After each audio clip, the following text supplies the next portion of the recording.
I'm waiting for my mommy, the tiny toddler whispered against the freezing marble staircase of the Moretti mansion. Inside the glittering grand hall, 200 elite guests drank champagne beneath massive crystal chandeliers. Murphy Moretti stared down at the maid's little girl, clutching a frayed photograph of his long-lost love. The heavy December gale battered the reinforced glass windows of the Long Island estate. A string quartet played a melancholic waltz that barely rose above the murmurs of wealthy politicians and syndicate bosses. Murphy held a crystal glass of untouched champagne in his tailored black hand. His high society engagement party to Isabella Vittorio was supposed to be the crowning jewel of his winter season. Instead, his gaze drifted away from the laughing crowd toward the sweeping architectural staircase. There, huddled against the freezing stone, sat a tiny figure wrapped in an oversized cream cardigan. She did not cry out for attention. She did not scream in fright. She simply pressed a worn, faded photograph against her chest with two small hands. Murphy's leather shoes made zero sound as he crossed the polished floor. He did not want to alarm her, though intimidation was a currency he spent daily. He lowered his massive frame onto one knee right beside her small, dusty shoes. "Hey there," Murphy murmured, his voice softer than it had been all evening. The little girl turned her head without a single trace of hesitation. Her wide, dark eyes looked up at him with an eerie, heartbreaking patience. "I'm waiting for my mommy," she repeated with absolute innocence. Murphy felt his chest constrict with an unfamiliar, violent pressure. "Where is your mommy tonight?" he asked, fighting to keep his vocal cords steady. Sue lifted one small finger and pointed vaguely toward the dark service corridor behind the ballroom.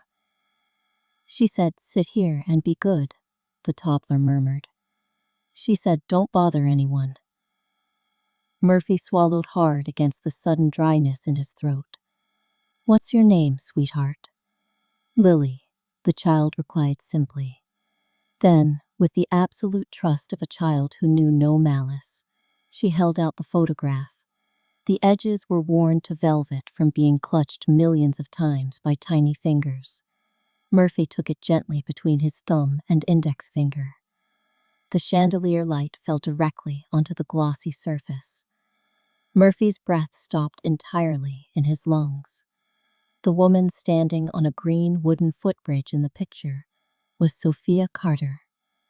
Sophia was the only woman Murphy Moretti had ever truly loved before she vanished 4 years ago. Swami was laughing at the camera, her dark hair blowing across her pale cheek. He remembered buying that exact wool coat for her on Fifth Avenue. He remembered the sound of her laugh on a rainy Tuesday that he thought would last forever. And then, without warning or a single line of explanation, she had walked out of his life. Murphy stared at the photograph as the roaring sounds of the party faded into a distant hum. "Lily," Murphy whispered, his voice cracking slightly on the syllables. "Who is this in the picture?" "That's my mommy," Lily answered with absolute unshakable certainty. Murphy's hands began to tremble against the cold marble floor. He forced himself to look at the empty space beside Sophia in the faded image. "And this?" He pointed at the cropped-off edge where a second person once stood. "That's my daddy," Lily replied, tilting her head innocently. "But I never met him." The silence between them grew heavy, suffocating and entirely absolute. Down the dim service hallway, a sudden sound shattered the fragile quiet. A woman's voice broke through the air like fine crystal smashing against a stone floor. "Lily, oh dear God, Lily." A young woman in a plain black household uniform came running down the corridor. Her flat shoes slapped rapidly against the marble. Her face was the exact color of fresh paper, drained of every drop of blood. Her dark hair had escaped its low knot, tumbling wildly across her shoulder. She dropped to her knees beside the staircase in total desperation. She scooped Lily into her arms, pressing the child's head tightly against her collarbone. "I am so sorry, sir," the young woman stammered, not daring to look up at his face. "She was not supposed to be out here. I told her to wait in the pantry. Please, Mr. Moretti, I swear she didn't mean to bother anyone." The young woman tried to lift Lily and scramble backward into the shadows. "Stay," Murphy said. He did not raise his volume by even a single decibel. He rose to his full height in one fluid, terrifying motion. The single word carried the crushing weight of an absolute command. The young maid froze instantly, her spine stiffening beneath her black uniform. "Please, sir," she whispered to the floor, her shoulders shaking. "I need this job. I'll take her away right now." "I said stay," Murphy repeated, his eyes dark as midnight. He glanced across the crowded ballroom where Isabella was still laughing with the Archbishop. His mother, Lucia, was still holding court at the far end of the room like an absolute queen. None of them noticed the quiet drama unfolding beneath the grand staircase. Murphy stepped closer to the trembling maid. "Walk with me," he ordered quietly. "Not that way. This way." He led her down a narrow, private side corridor away from the glittering lights. They entered his private reading room, shutting the heavy oak door firmly behind them. The thick walls instantly muffled the jazz music and the chatter of 200 guests. Murphy flicked a switch, and two green-shaded lamps cast a warm, golden glow across the leather armchairs. He placed Sophia's worn photograph face up on the mahogany table between them. "You know the woman in this picture." It was not a question. The young woman clutched sleeping Lily tighter against her chest. Her lips parted as her mind scrambled desperately to build a lie. She wanted to say she had never seen this person before in her life.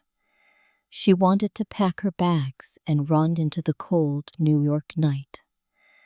Then Murphy lowered his eyes to look directly at Lily's sleeping face. He saw the unmistakable curve of Sophia's jawline in the child's resting profile. He saw the stubborn set of the little chin, even in deep slumber. The young maid saw the dark storm gathering across Murphy's face. The lie died instantly in her throat, suffocated by the terrifying aura of the Mafia boss. She lowered her gaze to the Persian rug and drew a long, rattling breath. "My name is Elena Carter," she whispered into the quiet room. "Sophia was my older sister." The word sister dropped into the space between them, like a heavy anchor hitting the ocean floor. Murphy did not speak. He gestured slowly toward the leather armchair behind her. Elena sank into the seat because her legs could no longer support her weight. She adjusted Lily carefully across her lap, shielding the child with her own body. Murphy remained standing over them, his shadow stretching long across the floor. "Tell me," Murphy commanded, his voice deadpan and icy. Elena swallowed hard, her eyes shining with unshed tears. "You met her at a small art gallery in Chelsea," Elena began, her voice trembling. "She was helping a friend frame paintings for an exhibition. You walked up and asked her about a canvas she hadn't finished yet. That very night, she came home and told me about you. She said the man who asked was dangerously handsome and far too quiet. She told herself she was going to try very hard, never to see you again. A hard muscle twitched aggressively along Murphy's jawline. She saw you again 3 days later, Elena continued. And then every single week after that for 8 whole months. She never told our mother who you really were, not the extent of your world. She only knew your first name, Murphy. She said she had fallen in love with a man who was gentle when nobody else was watching. Murphy looked down at his own leather-gloved hands, hating the memories flooding back. And then, on a Tuesday, Elena whispered, her voice cracking. She was simply gone. Elena paused, wiping a stray tear from her cheek with the back of her hand. Your mother, Lucia Moretti, came to visit Sophia the week before. Sophia didn't tell me at first, but she wrote it all down in a letter later. Your mother offered her a fortune to leave town and never look back. Sophia refused the money without a second thought. So your mother came back a second time. She didn't offer money that time. She explained to Sophia what would happen to her, to our family, to me, if she stayed. Murphy's hand clamped down onto the back of the leather chair so hard his knuckles turned stark white. That exact same week, Elena whispered, her voice dropping to a haunting murmur. Sophia found out she was carrying your child. The reading room grew colder, the air thick with 4 years of built-up agony. She was terrified of what your mother would do to a baby bearing your bloodline. She was terrified of what your violent world would do to an innocent child. And most of all, she was afraid for you, Murphy. She wrote in her letter that if she stayed and your enemies targeted her, it would break you. So she chose to disappear in the dead of night. She didn't write to you because she knew your enemies could trace a letter. She believed total silence was the only way to keep you alive. Every single sentence dropped into Murphy's mind, like a lead weight sinking into a dark lake. 4 long years of bitter resentment instantly evaporated, replaced by a hollow, crushing devastation. For 4 years, he had believed the woman he loved had abandoned him willingly. He had built an icy fortress around his heart, locking her memory away behind walls of stone. And all the while, she had been suffering in exile to protect his life. Murphy stared at Lily, resting peacefully against her aunt's shoulder. He saw the exact shape of Sophia's lips in the child's gentle breathing. "Where is Sophia?" Murphy asked, his voice frighteningly level and quiet. Elena did not answer right away. She turned her face toward the tall window, where snowflakes danced against the glass. She let her tears fall freely now, no longer trying to hide them. "My sister died 3 years ago," Elena said, the words steady with practiced grief. "Severe medical complications after the birth." She held Lily in her arms for 5 short weeks. "Mr. Moretti, you have to understand how truly happy she was during those weeks. She named the baby herself. She sang lullabies to her every single night, even when she was too weak to sit up against the pillows." Elena looked directly into Murphy's hollow eyes. "On her very last morning, she placed the baby in my arms. She made me swear to protect her. And then she whispered your name, just your name, once. And she was gone forever." The realization hit Murphy like a physical blow to his chest. While he sat in boardrooms drinking fine wine and cursing her memory, she was dying in a cold room. She had died with his name on her lips, leaving behind a daughter he never knew existed. Murphy exhaled slowly, letting go of the man he had been for the last 4 years. He walked across the short distance between them and knelt down beside Elena. He reached out with one careful, calloused finger and touched the back of Lily's sleeping fist. "From tonight," Murphy whispered, his voice trembling with a vow written in blood and devotion, "she stays right here with me." Morning came pale and freezing over the Long Island lawns. The last of the caterers' black vans had rolled away in the small hours of dawn. Wreaths of pine and winter berries still hung from the heavy iron gates. The grand estate smelled faintly of old wax, stale champagne, and lingering snow. Murphy Moretti had not closed his eyes for a single minute. He walked the long length of the East Corridor at precisely 7:45 in the morning. His tailored leather shoes made zero sound on the thick wool runner. A single folded photograph rested safely inside the breast pocket of his crisp white shirt.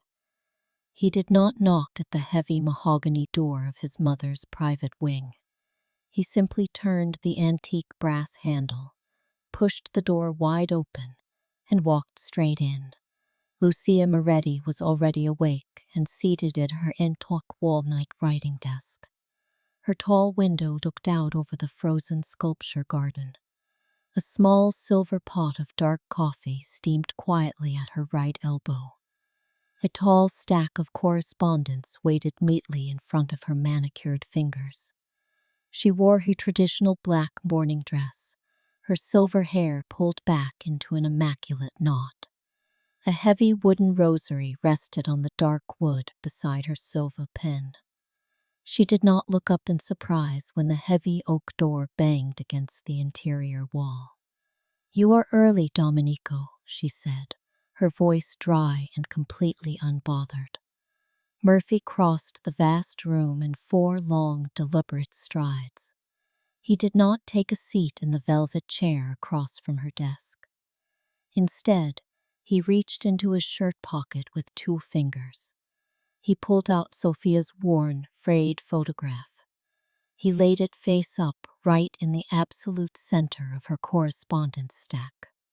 He placed the tips of his fingers lightly on the edge to keep it anchored in place. "You know who this child is," Murphy stated, his voice devoid of any warmth. Lucia Moretti did not glance down at the image. Her dark eyes remained fixed steadily on her son's cold face. "Yes," she said calmly, setting her silver pen down beside the rosary. She folded her hands on the desk in front of her, one over the other. It was the practiced posture of a woman who had survived decades of syndicate wars. "I know exactly who she is." "How long from the beginning?" Murphy asked, his breathing dangerously shallow. "Yes," Lucia repeated, her tone growing slightly quieter, though stubborn. "I went to the girl 4 years ago. I offered her a generous sum of money to vanish from your life. She refused my offer without a moment of hesitation, so I went back a second time. I explained certain hard realities to her about the world you rule. I told her what would happen to her family if she stayed. She left the city within that very month. I did not know she was carrying your child at that exact time. Later, I learned the truth." Lucia's thin lips tightened only slightly. By then, it did not matter anymore. It did not change anything. She was never suitable for you, Domenico. She had no family name, no political backing, no fortune. She had nothing that could survive the brutal world you were destined to lead. I did what your father would have done without blinking. I did what a mother is placed in this house to do, protect our bloodline. Murphy stared down at the woman who had given birth to him. He looked at her precise, bloodless hands, the rosary, and the silver coffee pot. He looked at the pale winter sunlight pouring through the window behind her. And in that exact moment, an epiphany washed over him with chilling clarity. He understood that she was the absolute stranger in this house. She was a monster wearing the face of a matriarch. "Before lunch today," Murphy said, his voice dropping an octave into pure ice. "You will be gone from this estate." Lucia's head lifted sharply, her dark eyes flashing with sudden shock. "What did you just say to me?" "No Christmas here ever again," Murphy continued, ignoring her interruption entirely. "No Easter, no family gatherings, no celebrations, no sanctuary. You will not cross the front gates of this property for any reason whatsoever. The household staff will pack whatever clothes and personal items you require. Enzo will drive you to any destination of your choosing in the city, so long as it is far away from here." "Domenico?" Lucia rose slowly from her high-backed chair, her voice turning venomous. "You are banishing your own mother over a dead nobody and a bastard child?" "You do not speak my daughter's name," Murphy roared, slamming his palm onto the desk. The silver coffee pot rattled violently against its saucer. "Not to anyone, and never again in this lifetime." Lucia stood at her full height, leaning against the edge of the walnut desk. Her voice when it came was colder than the frost outside the window. "If you do this foolish thing," she hissed, pointing a trembling finger at his chest, "I will cut you out of every single legal arrangement this family controls. Every political alliance, every secret syndicate table you have ever sat at. You will find doors slamming shut in your face that you didn't even know existed. You will be a king of nothing, ruling over an empty house of ashes." Murphy looked at her for a long, unbroken moment. The rage inside him burned so hot it turned completely cold. "You cut me off from my own flesh and blood for 4 years?" Murphy said softly. "There is nothing left in this world for you to cut." He turned his back on her without another word. He walked toward the heavy oak door, his long stride unhurried and absolute. "Domenico!" Lucia cried out behind him, losing her composure for the first time. He did not look back. He pulled the door open, stepped out into the hallway, and slammed it shut behind him. By evening, the massive estate had settled into a profound, suffocating silence. It was the kind of quiet that only follows an expulsion no one dares to question. The household staff moved on lighter, softer feet through the grand corridors. The heavy iron doors leading to the east wing remained firmly bolted from within. Outside, the snow that started the previous night continued to fall in heavy flakes. It buried the garden paths, the low box hedges, and the empty gravelly parking circle. A single black sedan had rolled out through the front gates at 11 that morning. There were no farewells, no weeping relatives, and no ceremony. Lucia Moretti was gone, erased from the daily operations of the Moretti dynasty. Upstairs in the cozy nursery of the East Wing, little Lily was fast asleep. Her small chest rose and fell in a steady, peaceful rhythm beneath a pink quilt. Elena Carter sat quietly in a velvet armchair beside the crib, keeping vigil. She held a cup of chamomile tea in her hands, her eyes fixed on the sleeping child. The nightmare she had lived through for 3 long years was finally over. The man she had feared as a ruthless mafia boss had chosen her niece over an empire. Downstairs in the private library, the fireplace crackled with burning oak logs. Isabella Vittorio stood by the tall glass window, staring out into the dark garden.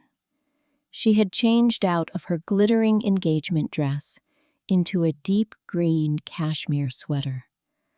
A small crystal glass of amber whiskey sat untouched on the wooden windowsill beside her. The door swung open silently, and heavy footsteps signaled Murphy's entrance. Isabella did not turn around immediately. She simply listened to his approach. I heard about your mother, Isabella said quietly, her voice smooth as silk. She is gone, Murphy replied, stopping a few feet away from her. Forever? Forever. Isabella finally turned her head to meet his intense, burning gaze. You tore down your entire family foundation for a child you met yesterday. She is Sophia's daughter, Murphy said, his voice cracking slightly on the edge. She is my blood, and my mother committed an unforgivable sin. Isabella walked slowly toward him, across the plush Persian rug. She reached out and laid her delicate palm against the sharp line of his jaw.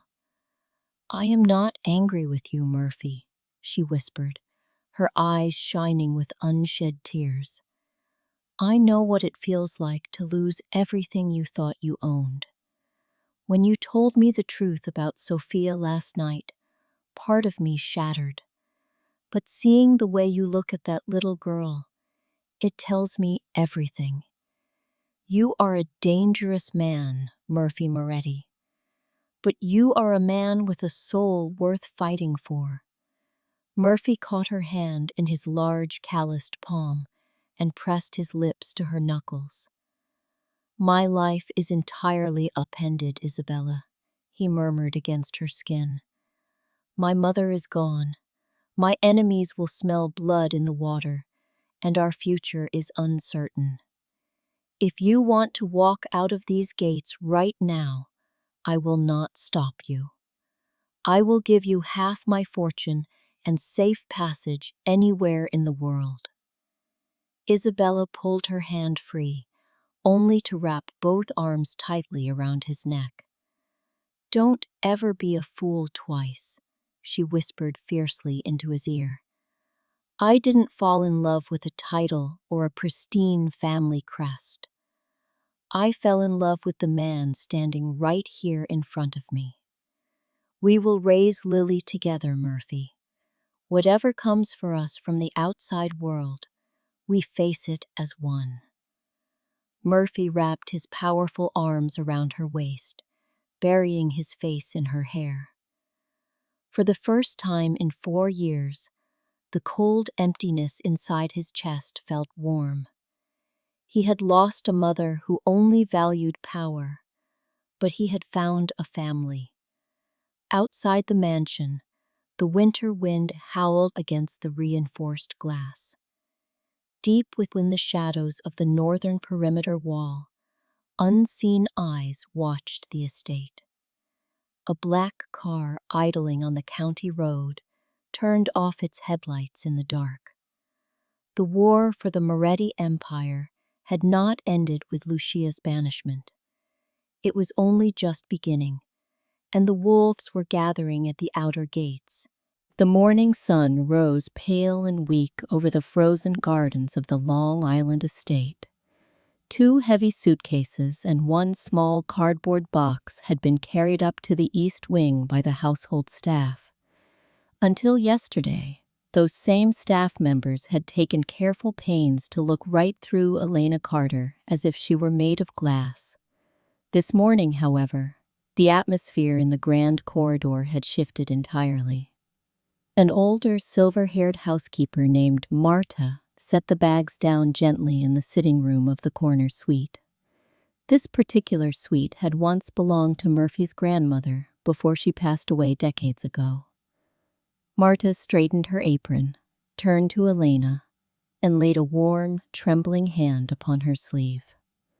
"Welcome to your home, dear," Marta said softly, her eyes glistening with genuine respect, before she quietly exited the room. The suite was vastly larger and more luxurious than the cramped apartment Elena and little Lily had shared in Brooklyn for the last 2 years. A magnificent marble fireplace dominated the far wall, ready to be lit against the winter chill. Tall, arched windows faced directly east toward the frost-covered rose garden and the pale winter sun. Elena began to unpack their meager belongings with slow, deliberate movements. She let Lily run freely from room to room in her favorite soft stocking feet. The little girl giggled as she slid a few inches across the highly polished hardwood floors. Lily opened heavy doors, peered curiously into massive empty wardrobes, and announced every single discovery with the fierce seriousness of a tiny explorer mapping a new world. "Look, Auntie Lena, a big chair," Lily shouted, pointing at a velvet armchair. "Look, a mirror," she cheered, waving happily at her own reflection. The last item remaining at the very bottom of the cardboard box was a small wooden case. It was compact, roughly the size of 2 adult palms pressed tightly together. Elena had carried that specific wooden box through every single move, every eviction, and every cold night for the past 3 years. She had never once opened it in front of a stranger or allowed anyone else to touch its contents. Now, sitting on the edge of the velvet sofa, she unlatched the tiny brass clasp with trembling fingers. Inside, resting securely on a folded square of cream-colored silk, lay a thin, delicate silver chain. Attached to the chain was a small, exquisitely carved silver pendant in the shape of a blooming violet. It was the only piece of jewelry Sophia had truly treasured from her old life. "Lily, sweetheart, come here for just a moment," Elena called out gently, her voice thick with emotion. Lily abandoned her exploration of the massive wardrobe and came running across the rug. Elena knelt down on the wooden floor, lifted the thin silver chain from the silk, and fastened it carefully around the child's small neck. "This belonged to your mommy, Lily," Elena whispered, tears finally spilling over her lashes. "She wanted you to have it the moment you were old enough to understand. I truly believe you are big enough now." Lily raised 2 small fingers and touched the cool silver violet resting against her collarbone. "Pretty," the toddler murmured, smiling up at her aunt with innocent wonder. Downstairs in the private breakfast room, a sunlit chamber the family had almost never used in 15 years, Murphy Moretti was waiting. He had eaten breakfast in this specific room perhaps 4 times in his entire adult life. This morning, however, he had personally instructed the kitchen staff to lay out a table for 2. A low, comfortable chair was placed on his right side, and a high toddler booster seat sat directly across from him. Marta had added an extra plush cushion on top of the booster seat to ensure Lily could reach the table comfortably. Murphy had requested fresh fruit, warm toast, and whatever a 3-year-old child might typically drink in the morning. Truthfully, he had no actual idea what children were supposed to drink. Marta had kindly suggested warm milk infused with a tiny drop of raw organic honey. Murphy had nodded solemnly, giving the kitchen request the exact same intense focus he usually reserved for multi-million-dollar syndicate contracts. A few moments later, the heavy dining door clicked open. Elena walked in, holding Lily tightly by her small, warm hand. Elena guided the toddler to the tall booster seat, kissed the top of her dark, messy curls, and respectfully stepped back into the doorway to wait. Lily climbed up into the seat with a small scramble. Her feet, encased in tiny white cotton socks, swung freely, a full foot above a Persian rug. Murphy Moretti sat down directly across from her, his massive shoulders suddenly feeling entirely inadequate. For a long, agonizing moment, the fierce Mafia boss had no earthly idea what to do next. He reached out clumsily for a butter knife and a warm slice of toasted brioche. He cut the toast slowly into pieces on his plate, though his hands were shaking so badly he managed only uneven, jagged triangles. With immense care, he slid the small white plate across the polished mahogany table toward her. Lily picked up one of the jagged triangle pieces with her thumb and forefinger. She examined it from every possible angle with critical, childish inspection. Then she looked straight up across the table into Murphy's hard, dark eyes. "Thank you, Papa," Lily said clearly, her voice sweet and unhesitating. Murphy froze completely. The knife slipped from his fingers and clattered loudly against the china plate. He did not move a single muscle, terrified that if he breathed too hard, the magical moment would vanish into thin air. Lily repeated the word again, slightly softer this time, but with absolute certainty. "Thank you, Papa." The simple two-syllable word settled into the profound quiet of the morning, like a heavy coin dropped into the absolute stillness of a deep well. Later that afternoon, when Murphy knelt down on the gravel path outside to retie a loose shoelace on Lily's tiny boot before she ran off to chase butterflies with Elena, his hands were visibly shaking. While the East Wing embraced the fragile warmth of a newly formed family, the West Wing of the estate remained shrouded in heavy silence. Isabella Vittorio kept entirely to her private suite. She had lived in the Moretti mansion on and off for the better part of a year, moving fluidly between her family's Manhattan townhouse and Murphy's guest quarters whenever she wished to escape the city. In the turbulent days following the grand engagement party disaster, she chose to stay. She did not pack her bags, nor did she demand immediate answers. Instead, she moved through the sprawling mansion as if a very thin, delicate sheet of glass had been laid across the entire landscape of her life. She was excruciatingly careful not to press against it, not to shatter what little piece remained. She took her morning coffee alone in her private sitting room. She ate her light lunches on a small silver tray by the tall bay window overlooking the stables. She spent long, exhausting hours sitting in an oversized leather armchair near her fireplace, often staring blankly at a single open book without turning a single page for hours. When she walked out into the sculpture gardens, she only did so when she knew Elena and Lily were safely tucked away inside the East Wing. She remained impeccably polite to every single member of the household staff. She even exchanged warm, brief nods with Elena when their paths crossed in the service corridors, occasionally offering polite pleasantries about the unpredictable winter weather. She was always the epitome of grace and breeding. She simply could not bring herself to look directly at the child. It was not out of malice or cruel hatred. Isabella simply did not know the little girl well enough to hate her. The truth was far more painful and complicated than simple anger. Every single time Lily's joyful, high-pitched laugh echoed down the high-ceilinged hallway, or when her rapid little footsteps pattered past the heavy oak doors of the West Wing, Isabella felt an invisible splinter catch painfully in her chest.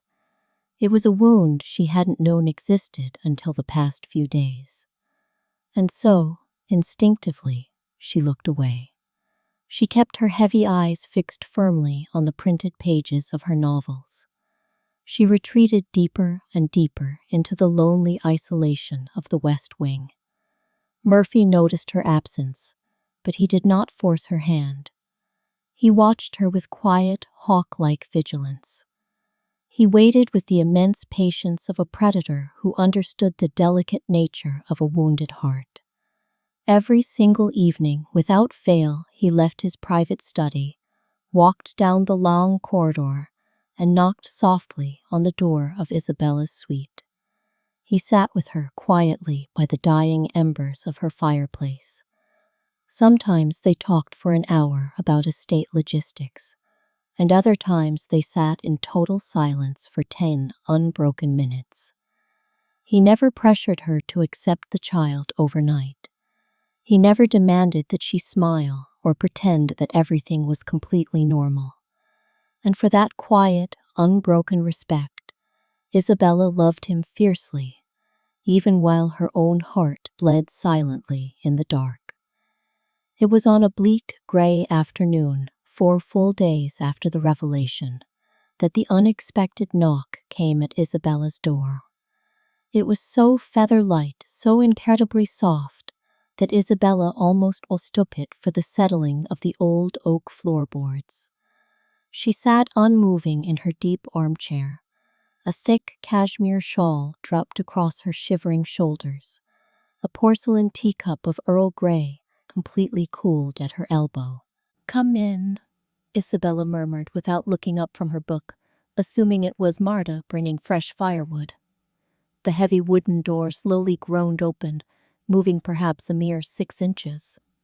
A head of dark, tangled curls appeared at the very bottom edge of the doorframe. Lily's wide, curious brown eyes peeked into the room. Isabella went completely, terrifyingly still. Her breath hitched sharply in her throat. The tiny toddler pushed the heavy door open a little wider with her shoulder and stepped bravely into the forbidden territory of the West Wing on her soft stocking feet. Both of her small hands were held out solemnly in front of her, like a priest carrying a sacred relic. She was clutching a folded piece of white construction paper, as if it contained the most important state secrets in the entire world. "I made you this," Lily announced in her clear, ringing toddler voice. She marched across the expensive Persian carpet with careful, deliberate steps until she stopped directly in front of Isabella's armchair. She held the folded paper up as high as her short little arms could possibly reach, offering it like an offering to a queen. Isabella's hands trembled slightly as she reached down and took the paper from the child's small palms. She unfolded it slowly. Drawn across the center in wobbly, crayon-scrawled lines or through distinct stick figures, standing proudly in a straight row, holding hands tightly. A bright yellow sun, lopsided and jagged, hung awkwardly in the top corner. Directly underneath the clumsy drawings, written in shaky, 3-year-old capital letters that clearly bore the guiding hand of Aunt Ilona, were 3 simple words: Papa, Bella, Lily. Isabella stared down at the crude crayon drawing for a long, endless minute. The letters blurred behind a sudden hot wall of unexpected tears. Slowly, she raised her gaze to look at the round, innocent face waiting patiently right in front of her. It was a face that knew nothing of adult complications, betrayal, or political intrigue. It was a face that didn't understand why Bella had been hiding in the West Wing. It only knew that Papa loved Bella, and therefore Bella must be a safe, wonderful place in the world. Without a single word, Isabella slipped out of her armchair. She sank gracefully down onto her knees, directly onto the cold floorboards. She took the crayon drawing gently in both hands and pulled it close to her chest. "Thank you, sweetheart," Isabella whispered, her voice surprisingly steady, though her chin quivered. Lily smiled brightly, completely satisfied with her mission accomplished. She turned around and trotted happily back toward the door, pulling it shut softly behind her as she left. Isabella sat alone on the Persian rug in the empty room. She pulled her knees up to her chest, buried her face in her arms, and wept quietly for a very long time. She did not cry because she was hurt or angry anymore. She cried because the frozen walls around her heart had finally cracked wide open, and the first true spring of her life was beginning to thaw the ice. The weeks passed the way weeks always do when a sprawling, frozen estate quietly rearranges its entire architecture around a single child. The first noticeable change in the Grand Moretti household was small, almost imperceptible to the casual observer, yet seismic in its emotional weight. It was a Tuesday morning when the pale sunlight struggled to pierce through the heavy frost of the East Wing windows. Isabella Vittoria walked down the long carpeted corridor and descended the grand staircase with a calm, deliberate purpose. She did not retreat to her private suite on the west side. Instead, she pushed open the heavy oak door of the private breakfast room without any prior announcement. The room was warm, filled with the rich aroma of roasted coffee beans and toasted artisan brioche. Murphy Moretti looked up sharply from his documents, his dark eyes widening in quiet disbelief. Isabella did not speak a word about her absence over the past few days. She simply pulled out the empty, high-backed wooden chair sitting directly beside Lily's tall booster seat and sat down smoothly. She poured herself a cup of dark, steaming coffee from the silver pot, her movements entirely unhurried. Then, turning her head slightly toward the little girl, she used the exact same smooth, composed tone she might have reserved for a high-ranking diplomat. "Good morning, Lily," Isabella said softly. "Tell me, did Marta cut your toast into proper triangles this morning, or are they poorly shaped again?" Lily paused mid-bite, her wide brown eyes blinking in profound, serious consideration. She inspected her plate with the intense scrutiny of a Supreme Court judge. "Good triangles," Lily declared proudly, pointing a butter-stained finger at the bread. "Very good ones today, Bella." Isabella offered a single, elegant nod, exactly as if a matter of grave international consequence had just been successfully negotiated and settled. "Excellent," Isabella replied, taking a calm sip of her coffee. "Standards must be maintained in this household." Murphy Moretti, watching the entire exchange from across the table, did not say a single word. He didn't need to. A slow, profound sense of relief settled deep into his chest, warming a place that had remained frozen for years. The second major transformation in the estate manifested precisely 1 week later in the sun-drenched solarium. It was a warm, lazy afternoon where the winter chill outside seemed to yield momentarily to a deceptively gentle sun. Lily sat cross-legged on a thick white sheepskin rug in the center of the glass-walled room. She was holding a small plastic hairbrush in her tiny fist, desperately trying to braid her own wild, dark curls. Naturally, the attempt was an absolute disaster, resulting in a tangled, hopeless bird's nest of hair. Isabella, who had been reading a leather-bound volume of poetry by the window, lowered her book. She watched the little girl struggle for a moment with an amused, tender smile playing at the corners of her lips. Without a sound, Isabella stood up from her armchair and walked softly across the plush rug. She knelt down directly behind Lily on the floor, her movements graceful and fluid. Her slender fingers gently took the plastic brush away from the toddler's grip. "Here, sweetheart, let me help you with that," Isabella murmured, her voice like warm silk. She gathered the soft, dark sections of hair between her fingers, with the calm, practiced certainty of a woman who had spent years braiding her own younger sister's hair before morning school classes years ago. Lily sat completely still, trusting the older woman completely, her small shoulders relaxing instantly. Within minutes, the unruly mess of curls was transformed into a neat, elegant braid that fell straight down the child's back. Reaching up with 2 small fingers, Lily touched the smooth plait in absolute wonder. "Bella, do it again tomorrow," Lily demanded happily, turning her head to flash a gap-toothed grin. Isabella's heart turned over in her chest, a profound wave of maternal affection crashing over her defenses. "Yes," Isabella whispered, pressing a light, lingering kiss to the top of the child's messy crown. "Tomorrow, and every single day after that.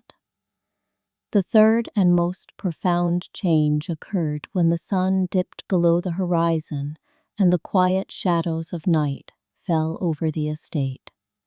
Bedtime in the East Wing had always been a sacred routine managed entirely by Elena. Elena would sit faithfully on the edge of the small white crib, reading worn fairy tales until Lily's heavy eyelids drifted shut. However, fate decided to orchestrate a different path on a brisk Thursday evening. Elena was coming up the grand staircase, carrying a towering stack of freshly laundered linens in both arms. Just as she reached the landing, Lily's voice rang out clearly from inside her bedroom, demanding her usual bedtime story. Elena stopped in her tracks, looked down at her overloaded arms, and then turned to find Isabella standing a few feet away in the hallway. Elena offered a soft, knowing look, loaded with unspoken gratitude and trust. "Would you mind handling bedtime tonight, Isabella?" Elena asked gently. "My hands are completely full, and she has been asking for a story about a velvet rabbit for an hour." Isabella hesitated for a microsecond before nodding slowly. "Of course," Isabella replied, her voice steady. She walked into the cozy nursery and closed the wooden door softly behind her. She did not emerge from that room for over an hour. Down the hall, standing in the doorway of her own suite, Elena pressed the folded linens tightly against her chest. A single tear escaped her eye as she listened to the low, melodic sound of Isabella's voice, reading a story through the thin partition wall.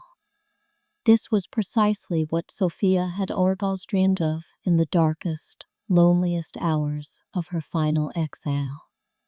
She had dreamed of a warm room, a safe home, and another woman's loving hands caring for her daughter when she was gone. Murphy Moretti arrived back at the estate unusually late that night, his black town car crunching over the frost-covered gravel of the portico, just past 9 o'clock. He shrugged out of his heavy wool overcoat in the grand entrance hall, handed it to the waiting butler, and started walking up the marble stairs by sheer habit toward his private study on the 3rd floor. Halfway up the sweeping staircase, he froze mid-step. A warm sliver of golden light was spilling out from beneath the door of Lily's nursery. Accompanied by that light was a sound that made his breath catch in his throat, Isabella's voice, reading quietly. Murphy climbed the remaining steps in absolute silence, moving like a ghost across the thick Persian runner. He stopped at the half-open door, peering cautiously inside without disturbing them.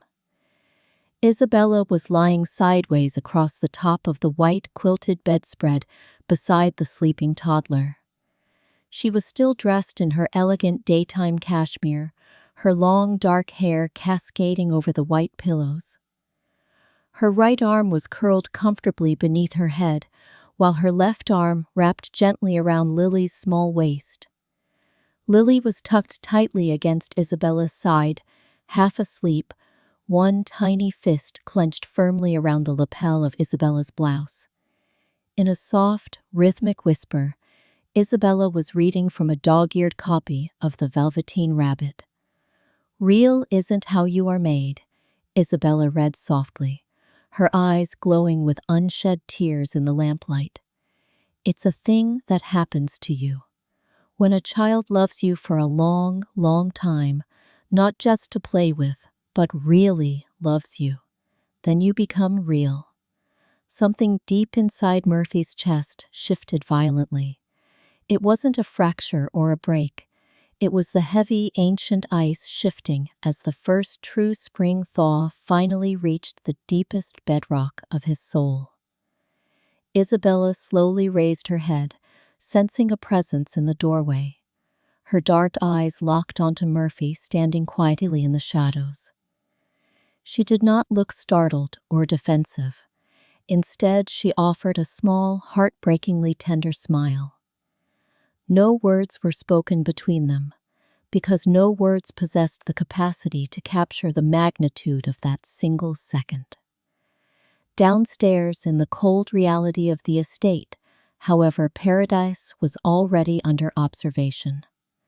At precisely 9:15 the following morning, Enzo Rossi entered Murphy's private study without knocking. He never bothered with formalities. He and Murphy had discarded such useless pleasantries 15 years ago in a blood-soaked basement in Naples. Enzo walked briskly across the Persian rug, clutching a flat, plain black folder tightly beneath his arm. He dropped the folder onto the center of the mahogany desk with a sharp, echoing slap. Murphy did not turn away from the tall bay window immediately. He was holding a cup of black coffee, watching the weak winter sun climb slowly over the frozen iron perimeter gates. "What is it, Enzo?" Murphy asked, his voice dropping into its dangerous, lethal register. "We have a leak, boss," Enzo said grimly, his weathered face carved from pure stone. "Or rather, we have company that refuses to pack up and leave." Murphy turned around slowly, setting his coffee cup down on the marble sill with absolute precision. "Explain." Enzo flipped open the black folder, revealing a series of high-magnification surveillance photographs taken from a distance through a heavy telephoto lens. The images displayed a dark, unmarked sedan parked casually on the snowy shoulder of the narrow county road, running directly along the estate's northern boundary wall. Different days, different shifts, different men sitting in the front seats, Enzo explained, pointing a thick finger at the grainy prints. The vehicle itself remains identical. Same license plates, same section of the shoulder. They have been sitting out there in the freezing cold for 3 full weeks. Some of our perimeter patrol boys spotted them 10 days ago. I instructed the guards to keep their mouths shut, play dumb, and simply watch from the shadows. I wanted to track who was funding the driver and pulling the strings before I brought it to your desk. Murphy stepped closer to the desk, his eyes narrowing as he studied the photographs. "And whose colors are they flying, Enzo?" "Salvatore Rizzi." Enzo spat the name out like a bitter taste in his mouth. "Salvatore himself, operating through shell companies, and cleaned up front plates." Murphy's hand tightened around the edge of the wooden desk until his knuckles turned stark white. The Rizzi family was an ancient dynasty in the New York underworld, older by 2 full generations than the Moretti Syndicate. For decades, they had controlled the lion's share of the Western shipping docks and union contracts. However, over the past 10 years, their grip had steadily deteriorated. Some of their capos had ended up behind federal bars. Others had been ruined by IRS auditors. And a massive portion of their lucrative contracts had been systematically absorbed by Murphy's quiet, ruthless expansion. Salvatore Rizzi was now 50 years old. He was terrifyingly patient, notoriously cruel, and desperately hungry to reclaim his lost throne before the upcoming spring federal legislative hearings. "He wants the shipping ports back," Murphy said, his voice cold as a glacier. "He wants the docks, the union ledger books, and every single revenue stream that slipped through his fingers over the last decade," Enzo confirmed, crossing his massive arms over his chest. "He knows he's losing ground, and he knows time is running out." He isn't stupid enough to launch a frontal assault on this estate. He knows he would lose 50 men before he even breached the outer fountain. So what is his strategy? Murphy demanded. He's hunting for a soft place, Enzo replied gravely. A point of vulnerability. Murphy fell completely silent. He did not look back down at the folder on his desk. Instead, he turned his head and looked through the tall glass window behind him, staring out across the frozen expanse of the winter garden. Down near the rose walk, half hidden by the skeletal boxwood hedges, stood a small wooden swing that had been hung only yesterday from the thick branch of an ancient oak tree. Isabella was standing right behind it, wrapped in a long, dark wool coat, her hands gently resting on the back of Lily's purple woolen scarf. She was laughing out loud at something joyous the little girl had just shouted into the freezing air. Lily's small legs were kicking upward in pure, unadulterated delight against the pale winter sky. Elena stood a few paces away, her arms folded across her chest, smiling brightly.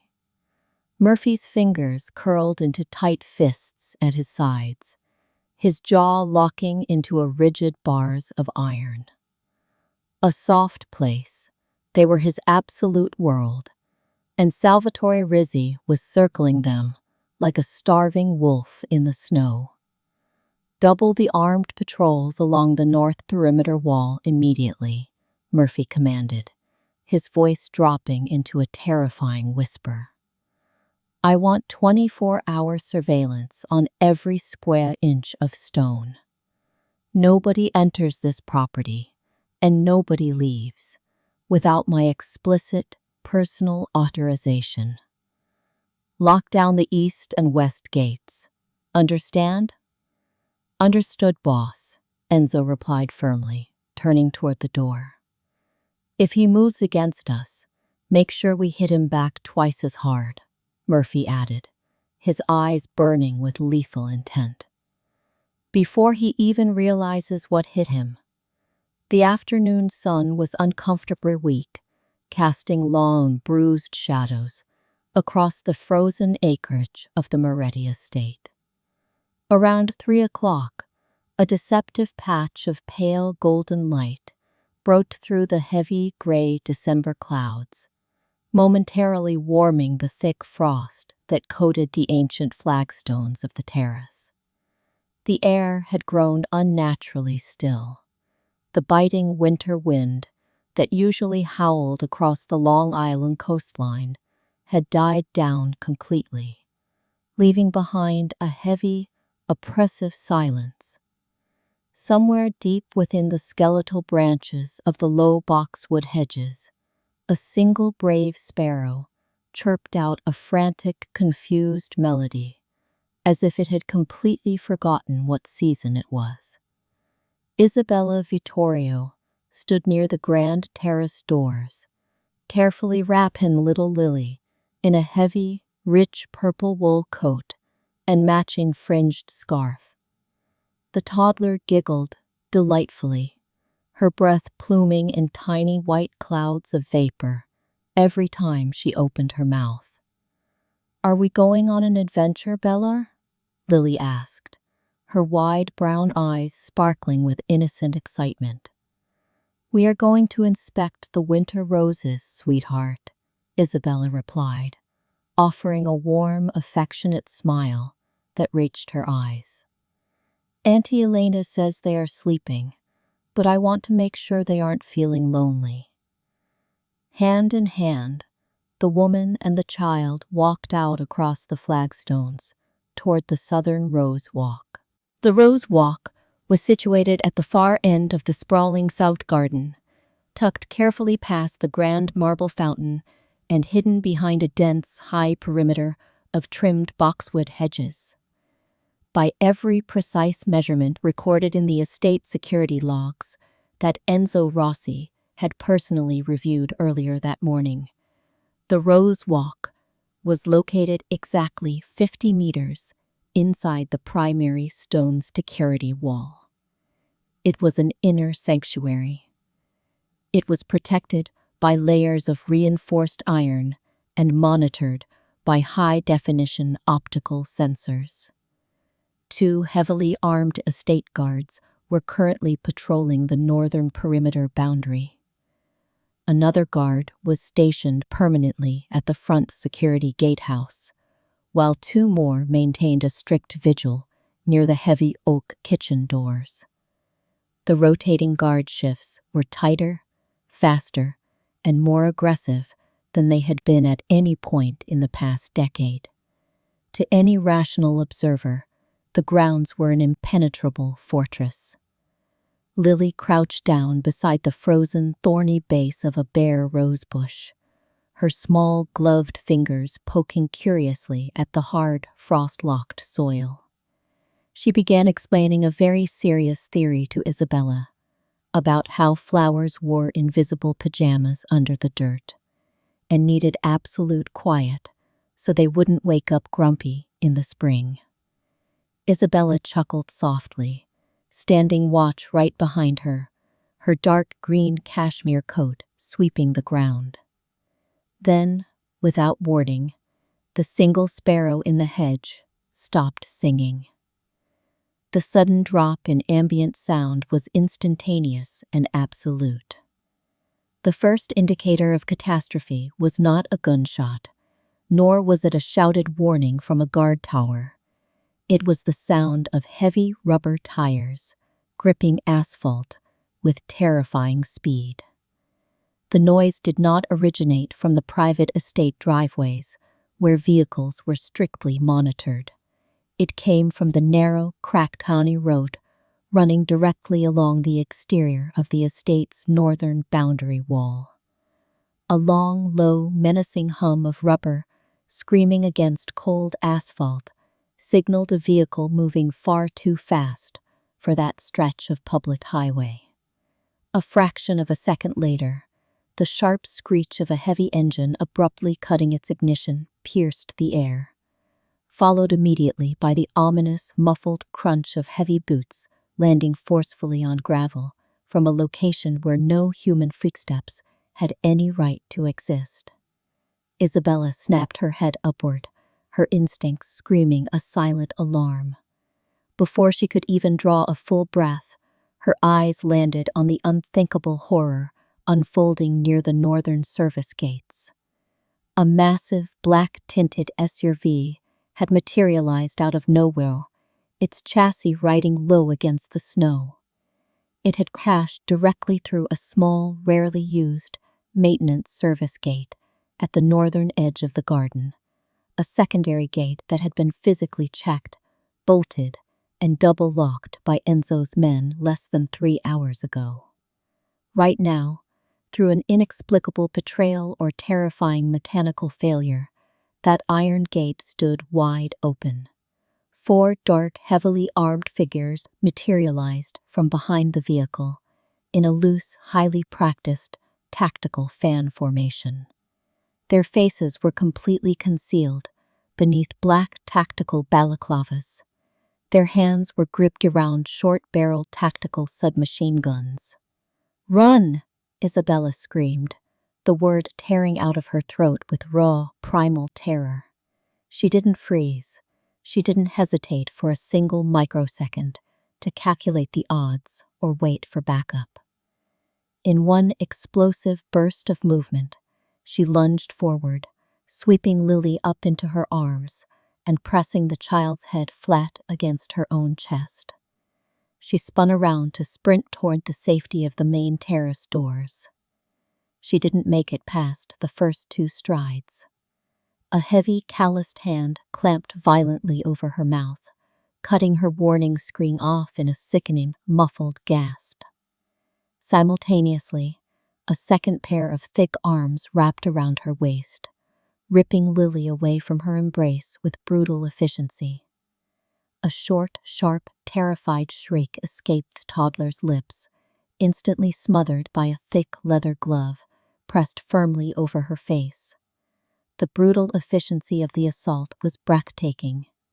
There was the dull, heavy thud of a body being manhandled, the furious crunch of running boots pounding backward across the frosted gravel, and the violent slam of a heavy vehicle door shutting like a vault. Inside the cabin, the engine roared to life with an ear-splitting shriek of forced induction. The tires bit into the frozen earth, showering chunks of ice and gravel across the garden beds. Before the perimeter guard stationed 200 yards away could even finish lifting his handheld radio to his lips, the black SUV had blasted back through the breached service gate and vanished into the gray New York haze. 7 agonizing minutes later, Enzo Rossi stood in total, terrifying isolation on the frozen gravel path of the Rose Walk. The silence surrounding him was deafening. He stared down at the empty, desolate stretch of frost-covered stones where Isabella and the child had been standing just moments before. His sharp eyes caught sight of a faint, unnatural drag mark gouged deeply into the frost near the base of the boxwood hedge. He dropped heavily onto one knee, his weathered face darkening into a mask of pure fury. Caught on the sharp, frozen thorns of a rosebush right beside the drag mark was a small, torn fragment of purple wool. It was Lily's winter scarf, ripped loose during the violent struggle. Enzo reached out with 2 massive, steady fingers and picked up the fabric as if it were a holy relic. He slowly straightened to his full, imposing height.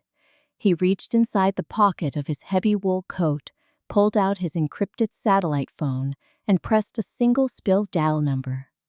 The line connected on the very first ring. "Boss," Enzo said, his voice dropping into a register colder than the winter air. "Speak." Murphy's voice came back instantly, sharp as a razor blade from the other end of the line. "They've taken them," Enzo whispered, staring down at the purple wool fragment in his palm. They breached the north service gate. In a warm, wood-paneled private study half a mile away from the gardens, the heavy encrypted phone slipped completely out of Murphy Moretti's fingers. It hit the polished mahogany desk with a sickening hollow crash, the battery casing snapping open across the leather blotter. An hour passed in the grand mansion the exact way an hour always passes when a house is suspended in the agonizing purgatory of waiting for a ransom note. Enzo had systematically stripped every single guard from the interior public rooms, redeploying them in a dense, overlapping tactical grid across the entire expanse of the estate grounds. Every linear meter of the stone perimeter wall was being physically inspected by armed men looking for a second structural breach that every single veteran operative knew would never come. Bruno maintained a rigid, unblinking post at the massive front entrance doors, his assault rifle held firmly across his chest. Inside, the east wing, Elena Cotter sat motionless on the top step of the grand marble staircase, both hands pressed flat against her mouth in absolute, horrified silence. No one on the household staff had the courage or the heart to tell her to move or go back to her rooms. Murphy Moretti remained locked inside his private study. He had not seated himself behind his desk. He had not uttered a single audible word in 40 unbroken minutes. He stood frozen like a marble statue in front of the tall bay window, his unblinking eyes staring fixedly out at the gray, empty horizon where his entire world had just been stolen away. At precisely 6 minutes past 4 in the afternoon, the electronic intercom buzzer on the heavy iron front gate chimed through the silence of the estate. When Bruno cautiously opened the heavy front doors and swept out into the freezing cold to investigate the perimeter, he found nothing living. There was no courier, no vehicle, and no witness. Taped securely to the cold metal underside of the central brick mailbox was a plain, unmarked black USB flash drive. There was no accompanying note, no threatening letter, and no fingerprints left behind that would ever give forensic investigators a thread to pull. Bruno sprinted back across the flagstones, clutching the drive as if it were ticking ordnance. He burst into the study and placed it silently on the edge of the desk. Enzo Rossi didn't wait for an invitation. He stepped forward, grabbed the drive, and slotted it directly into the side port of Murphy's secure military-grade laptop without wasting a single second. The high-resolution screen flickered to life, bathing the dark, shadowy dome in a harsh, cold, clinical blue light. A single video file materialized on the desktop. Enzo hit the enter key with the flat of his thumb. The interior of the room captured on the video recording was painfully small, damp, and utterly devoid of human warmth. The walls were constructed entirely of rough, unfinished industrial concrete, gray and porous under the relentless assault of moisture. A single, unshielded, bare, incandescent bulb hung suspended from the ceiling on a frayed black cord, swinging ever so slightly in an invisible draft. It cast an unforgiving, harsh white light across two figures huddled together on the freezing concrete floor. Isabella Vittorio sat with her back pressed flat against the damp concrete wall, her knees drawn up tightly to her chest. Both of her arms were wrapped in an iron vise around little Lily, who was buried deep against her torso. Isabella's long, elegant dark hair had completely unraveled from its pins, cascading in wild, tangled waves across her shoulders.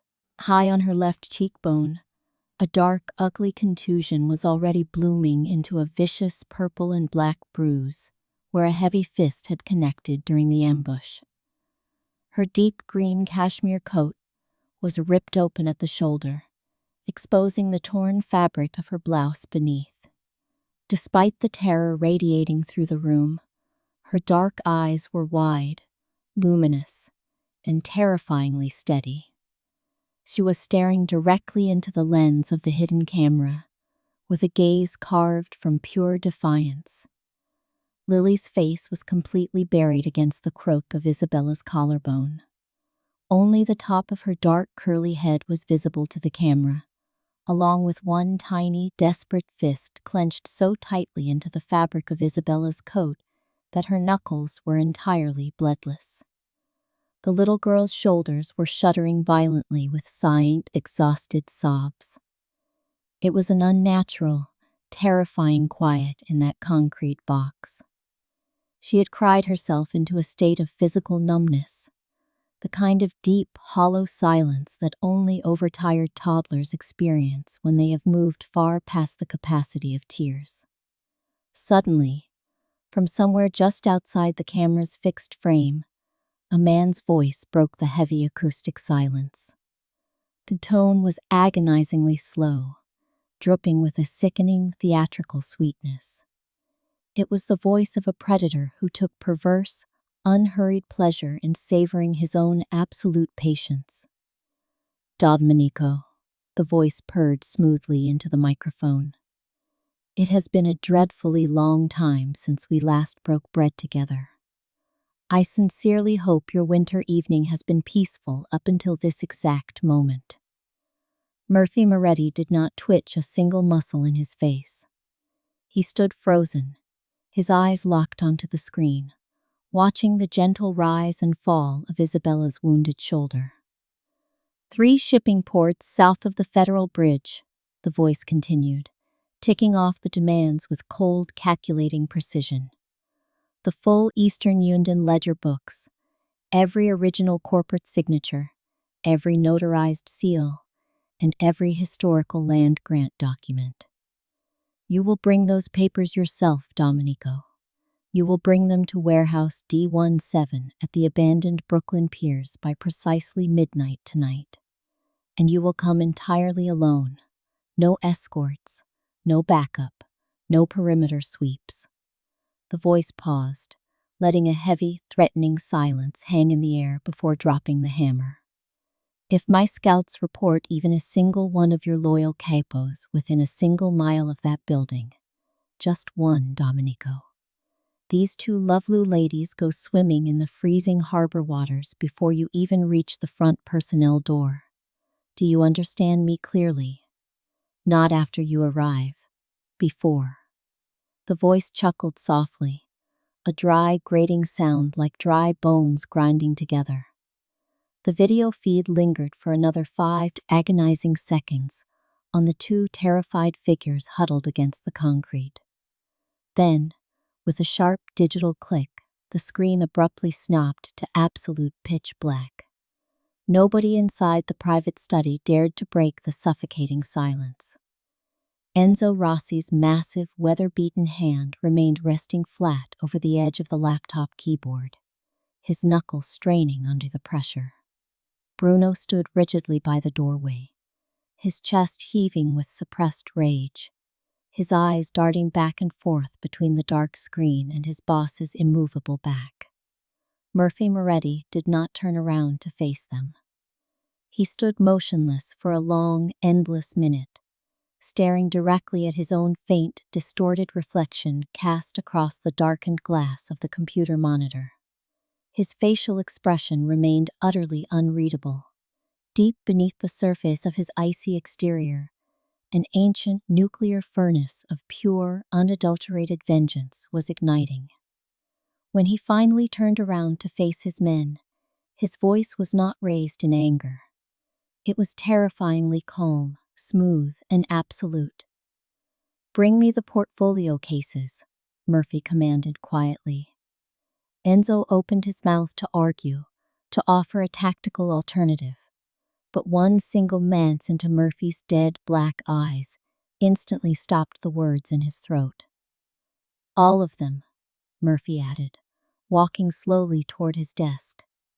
"The deeds to the southern shipping terminals, the original Union books bound in dark cloth, and the Eastern Syndicate contracts. I want every single document packed into a single leather case within the next 60 minutes. "Boss," Enzo finally interjected, his voice gravelly with desperation. "You cannot walk into that trap alone. Salvatore Rizzi does not negotiate, he executes. If I go with a full strike team, he murders them before I cross the threshold," Murphy interrupted, his voice dropping an octave into pure, lethal finality. "That is the leverage he holds over me. He knows precisely which targets will cause me the maximum amount of human agony. Prepare my car, Enzo, the black sedan with the clean, untraced civilian plates. Nobody rides with me, and nobody follows my vehicle. The estate stays locked down tight behind me until I walk back through these doors, or until Bruno brings you definitive word that I am not coming home." The die was cast, and the stage was set for a midnight bloodbath at the old Brooklyn piers. The private study of the Moretti estate was quiet in a way it had almost never been during times of war. The antique grandfather clock standing against the dark Burgundy bookcase read precisely 11:15 at night. The heavy green banker's lamp on the wide desk was switched on, casting a sharp, focused circle of illumination across the leather blotter. Everything else in the vast room lay buried in deep, suffocating shadow. Spread out neatly on the wide leather blotter in front of Murphy Moretti were 3 immaculate, thick stacks of legal papers and historical deeds. These were the golden keys of the syndicate, the official property titles to the southern shipping terminals, the original Union ledger books bound in heavy, dark cloth, and the massive portfolios of Eastern commercial contracts sealed with the small, red wax insignia that the Moretti family had used for 3 unbroken generations. Murphy stood over the desk with a fountain pen in his steady hand. He did not hesitate. He did not pause to read the fine print or calculate the staggering financial loss. He signed his signature across every single page with the calm, methodical precision of a master architect finalizing the blueprints of a cathedral. His hand did not shake. His facial expression remained almost terrifyingly serene.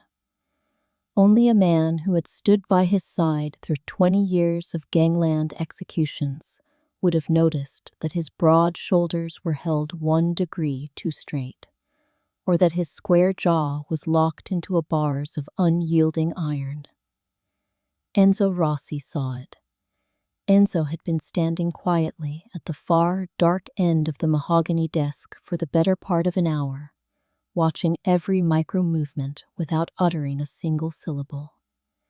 Murphy signed the final page of the Eastern contracts, set the golden fountain pen down into its crystal holder, and raised his dark eyes.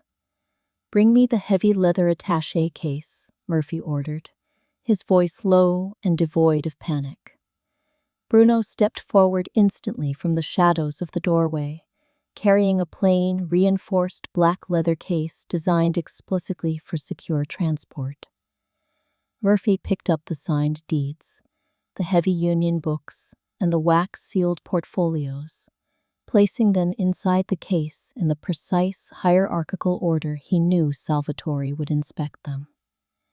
He closed the heavy leather lid with a dull, muffled thud. He reached down and snapped the dual brass latches shut with 2 crisp, mechanical clicks. Then Murphy straightened to his full height, buttoning the front of his dark overcoat. "Enzo," Murphy said quietly. "Yes, boss," the old veteran replied, stepping closer. "Have my black sedan brought around to the front portico immediately. Use the civilian model with the clean, unlinked plates. Nobody rides with me, and absolutely nobody follows my tires. The entire estate stays locked down tight behind my departure until I walk back through these front doors, or until Bruno brings you definitive confirmation that I am not coming back alive." That precise moment marked the exact point where Enzo Rossi broke a 21-year tradition of absolute, unquestioning obedience.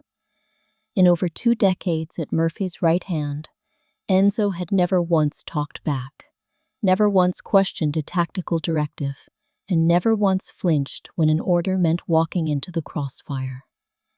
This time, however, the old captain did not move an inch toward the door.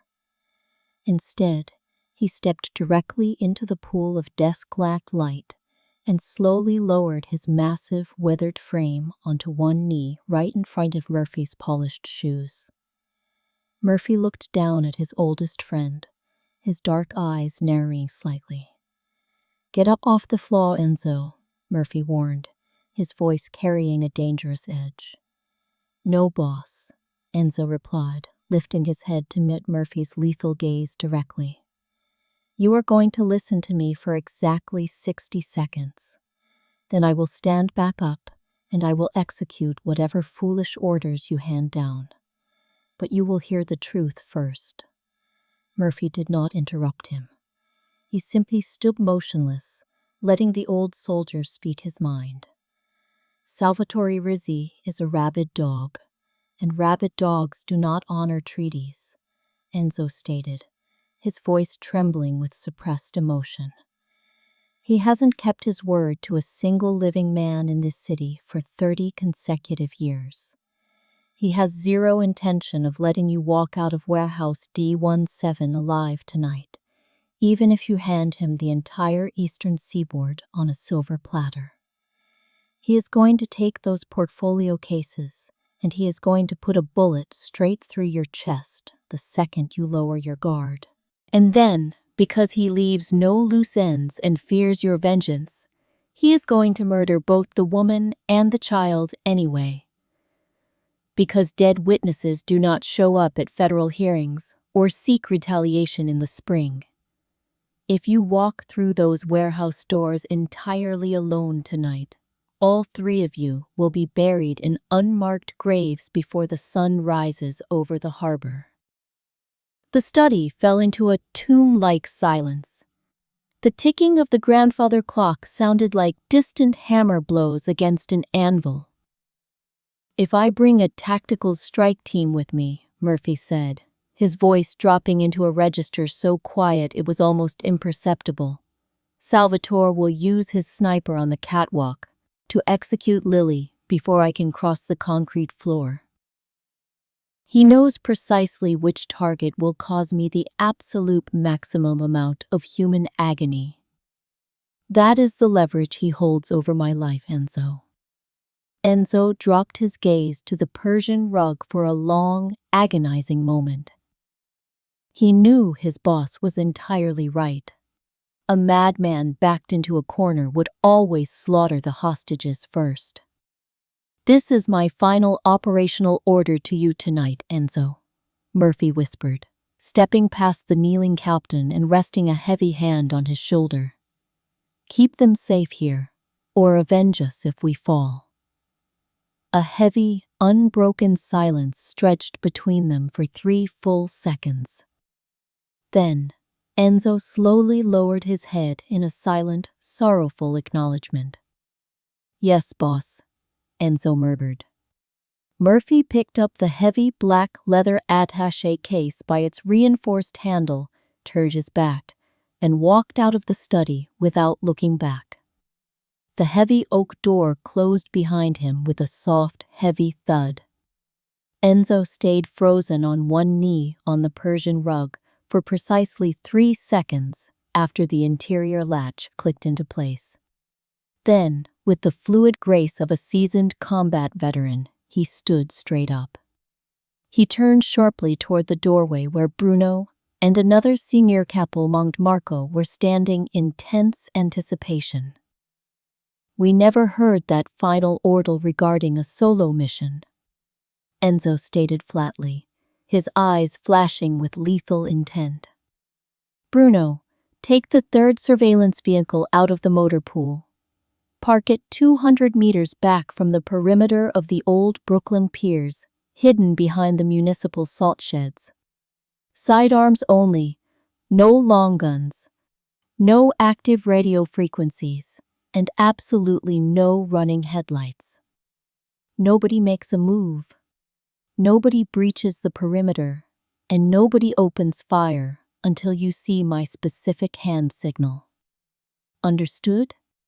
Bruno nodded once, a grim, deadly smile touching the corners of his mouth.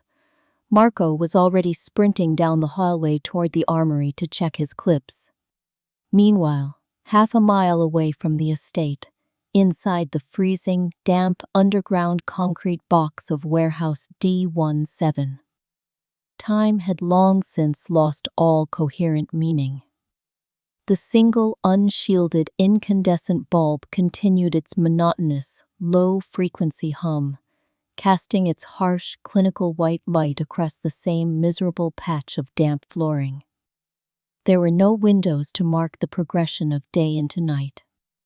There was only the heavy, oppressive smell of stale bilge water, industrial grease, and raw fear. Isabella Vittorio had no earthly idea how many hours had bled away since they were dragged into this concrete hell. Her designer wristwatch had been ripped brutally from her wrist by one of Salvatore's thugs during the ambush in the Rose Walk. She had tried to approximate the passing hours by counting the muffled, rhythmic thud of distant boots walking across the corrugated steel roof above them, repeating the sequence twice before her mind grew too exhausted to track the numbers. Time in a cage like that ceased to be a measurement of hours. It became a slow, agonizing erosion of the soul. Little Lily had stopped crying hours ago. And to Isabella's shattered heart, that terrifying silence was infinitely worse than the hysterical screaming that had marked their first hour in captivity. The toddler sat tightly curled into a fetal ball against Isabella's side, hidden beneath a rough, oil-stained gray-wee blanket that someone had tossed carelessly into the corner of the cell. Lily's small, dark head was tucked securely into the deep crook of Isabella's arm.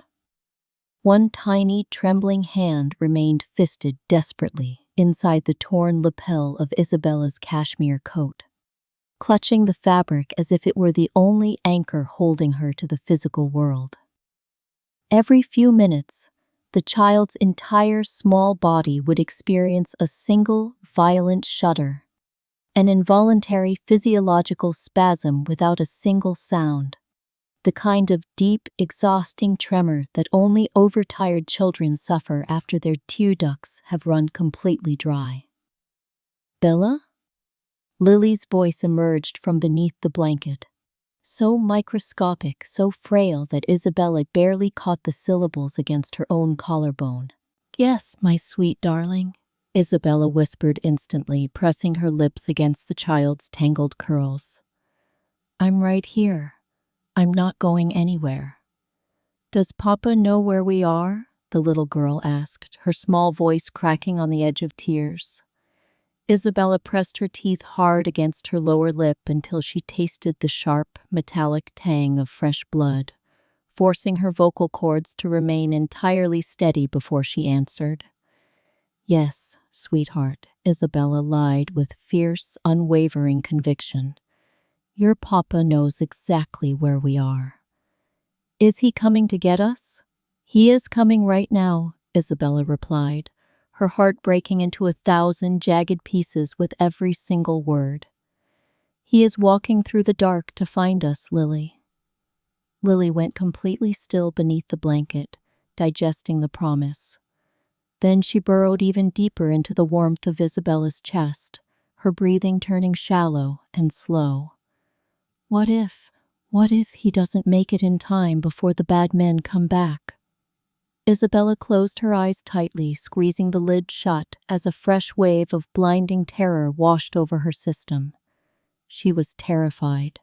She was more frightened than she had ever been in her entire privileged, sheltered life. She had felt the cold spike of panic when the gloved hand clamped over her mouth in the sunlit garden. She had felt the stomach-dropping horror when the black SUV hurtled through the snow toward the docks. She was terrified right now in this damp, concrete tomb, terrified of the heavy steel door suddenly swinging open, terrified of the door remaining locked forever, and terrified of what blood-soaked nightmare waited in the next chapter.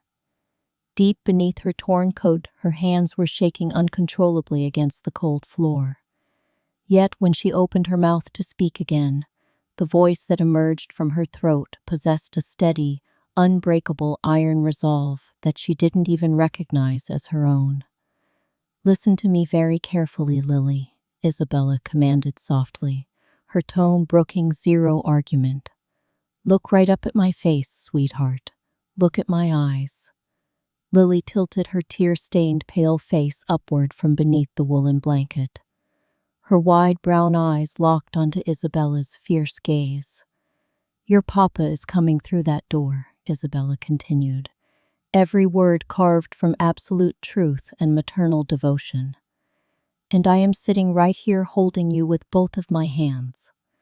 And I want you to listen to this statement because I mean it with every breath in my body, and because it is the absolute law of this universe. No one, do you hear me, Lily?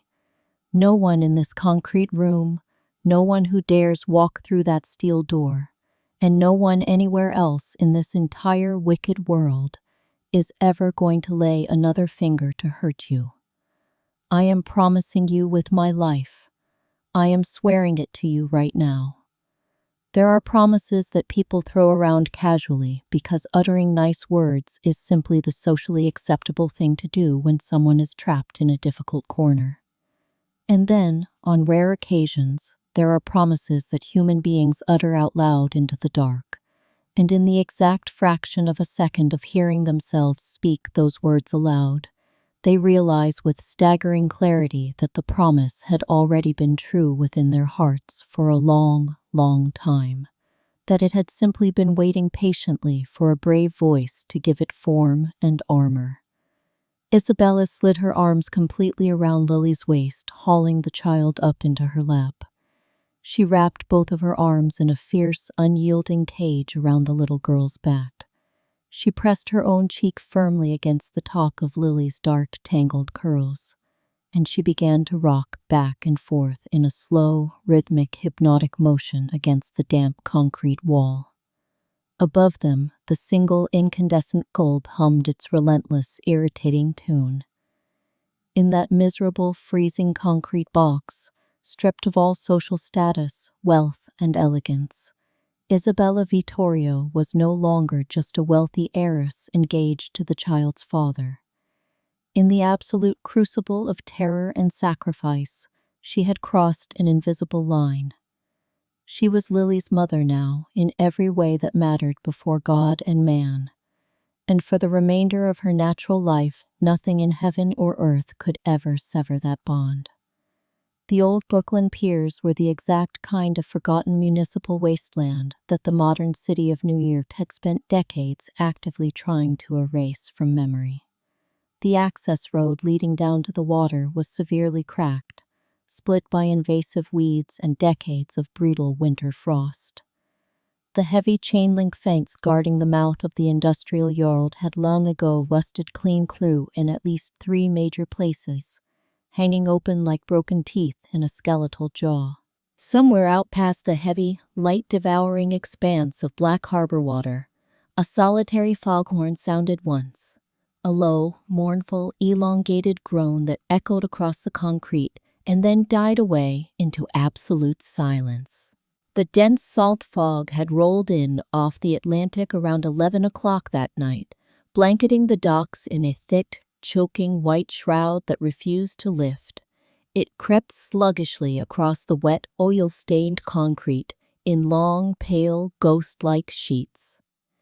At precisely 2 minutes before midnight, a single unmarked black sedan turned off the cracked highway, slipping through the broken iron gates with zero fanfare. It rolled quietly to a dead stop directly in front of the towering corrugated steel personnel doors of Warehouse D17.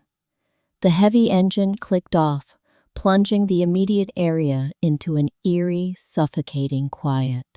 Murphy Moretti pushed open the driver's side door and stepped out onto the damp ground. He wore a long, heavy dark wool coat that fell nearly to his ankles, and his hands were bare, completely ungloved. The reinforced black leather attaché case, holding the absolute financial lifeblood of the Moretti dynasty, hung securely from his left hand. He closed the car door behind him with a soft, unhurried click that barely disturbed the night air. Without a trace of hesitation, Murphy walked straight out into the center of the vast, open concrete lot, came to a dead halt, and simply waited. Above his head, bolted securely to a rusted steel bracket on the upper corner of the warehouse wall, a single high-wattage yellow floodlight burned fiercely through the rolling fog. It cast an aggressive, dirty gold circle of illumination over a 20-foot radius around his boots. Everything outside that harsh, artificial circle was swallowed entirely by impenetrable gray shadows. A metallic screech pierced the night as the massive corrugated warehouse door groaned upward on its heavy iron tracks. Salvatore Rizzi stepped out from the industrial gloom as if he were merely strolling across the front porch of his own private estate to greet an old, cherished acquaintance. He was 50 years old, distinguished by iron gray hair neatly parted at his temples, moving with a calm, unhurried grace. He wore a long, expensive charcoal cashmere overcoat and no hat, his breath pluming in frosty white bursts. A faint, thin smile stretched across his lips as he approached, though the expression did not reach his eyes for a single second. "Domenico," Salvatore called out, his voice smooth and conversational across the damp concrete. "Right on schedule to the very minute. I always deeply admired that particular punctuality in your late father." Behind Salvatore, 2 of his heavy enforcers emerged from the same dark interior. Between them, held roughly by each arm, stumbled Isabella Vittorio. Her green coat was torn, her hair was a tangled mess, and her face bore the stark imprint of terror and exhaustion. Following closely behind them came a third armed thug, and clutched tightly against that man's chest, held stiffly with one heavy gloved hand clamped mercilessly across her mouth, was little Lily. Lily's wide, terrified eyes scanned the dark concrete lot. In the exact microsecond the yellow floodlight illuminated her small face. She caught sight of Murphy standing alone in the golden circle. She twisted violently against the heavy grip holding her, letting out a muffled, desperate cry from beneath the gloved hand. A sound that wasn't quite a distinct word, but which every single person in that desolate yard understood down to their marrow. "Papa!" The gloved hand instantly pressed down harder, stifling the desperate plea.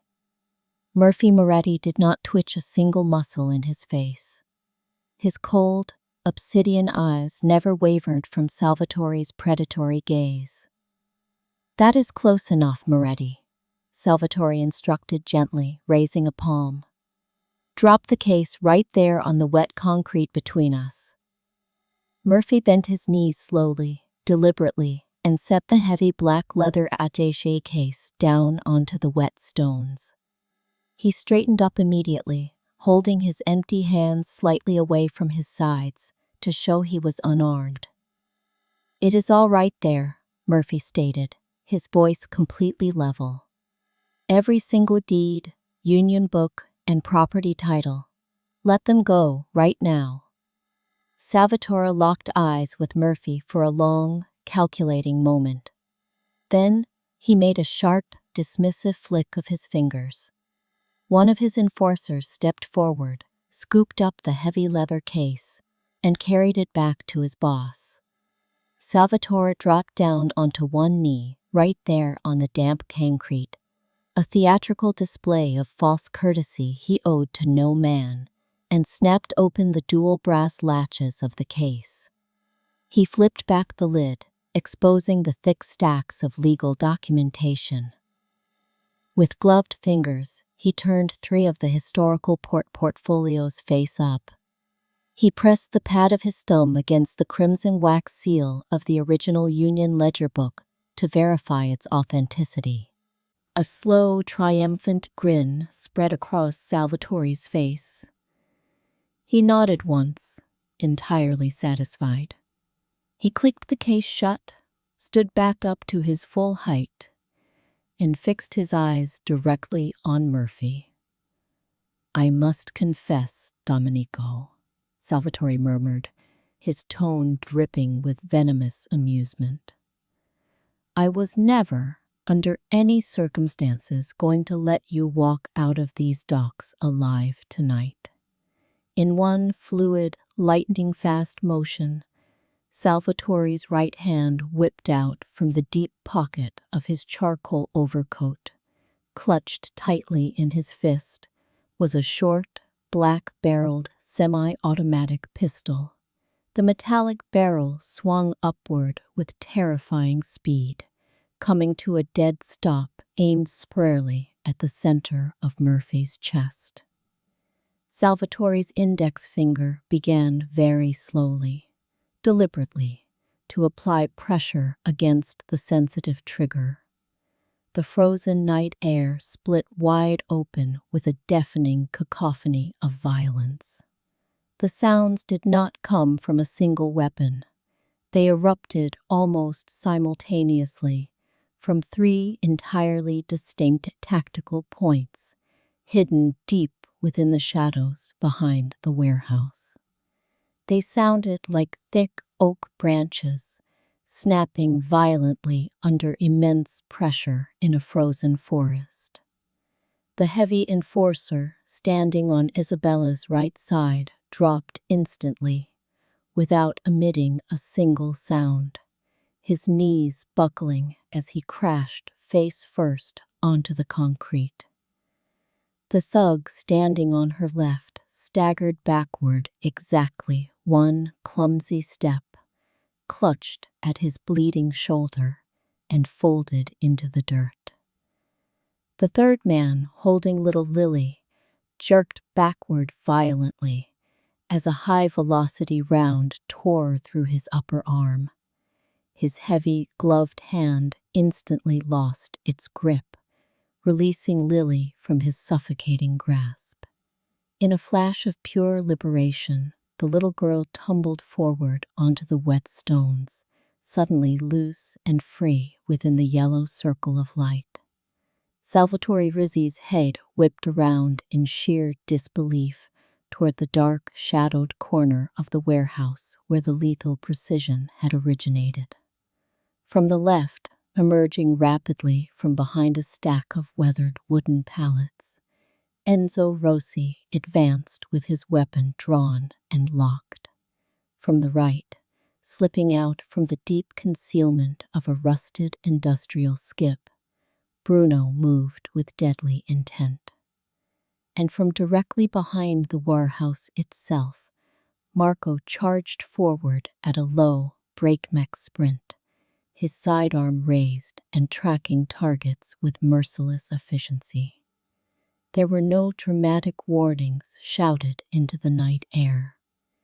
There was only the flat, rhythmic cracking of tactical gunfire echoing sharply against the damp concrete, punctuated by the tiny, metallic ping of spent brass cartridges rolling across the ground and the rapid, shallow breathing of seasoned combat operatives executing a textbook ambush. The thick sea fog swallowed the bright muzzle flashes, spitting them back out merely as pale, diffuse bursts of orange light. Murphy Moretti did not waste a single fraction of a second watching the enforcers fall. He did not run toward Salvatore. Instead, he charged forward straight through the yellow floodlight toward his daughter and the woman he loved, crossing the 15-meter expanse faster than he had ever moved in his entire life. Realizing his tactical execution had completely disintegrated, Salvatore Rizzi roared in furious desperation. He abandoned his target on Murphy entirely, with bloodshot eyes and a face twisted into a mask of pure murderous malice. Salvatore pivoted on his heel. He did not raise his pistol at the approaching Mafia boss. Instead, he tracked the small, vulnerable figure standing frozen in terror right beside him. Salvatore raised the black barrel, leveling it directly at little Lily's chest. He had already taken 2 grazing hits from the initial perimeter volley, and his shooting arm was shaking far more than it should have. Yet his clouded eyes possessed more than enough lethal clarity to know precisely where the deepest, most agonizing wound would land. The small black barrel rose, swept downward, and locked firmly onto the small child standing paralyzed in the golden light.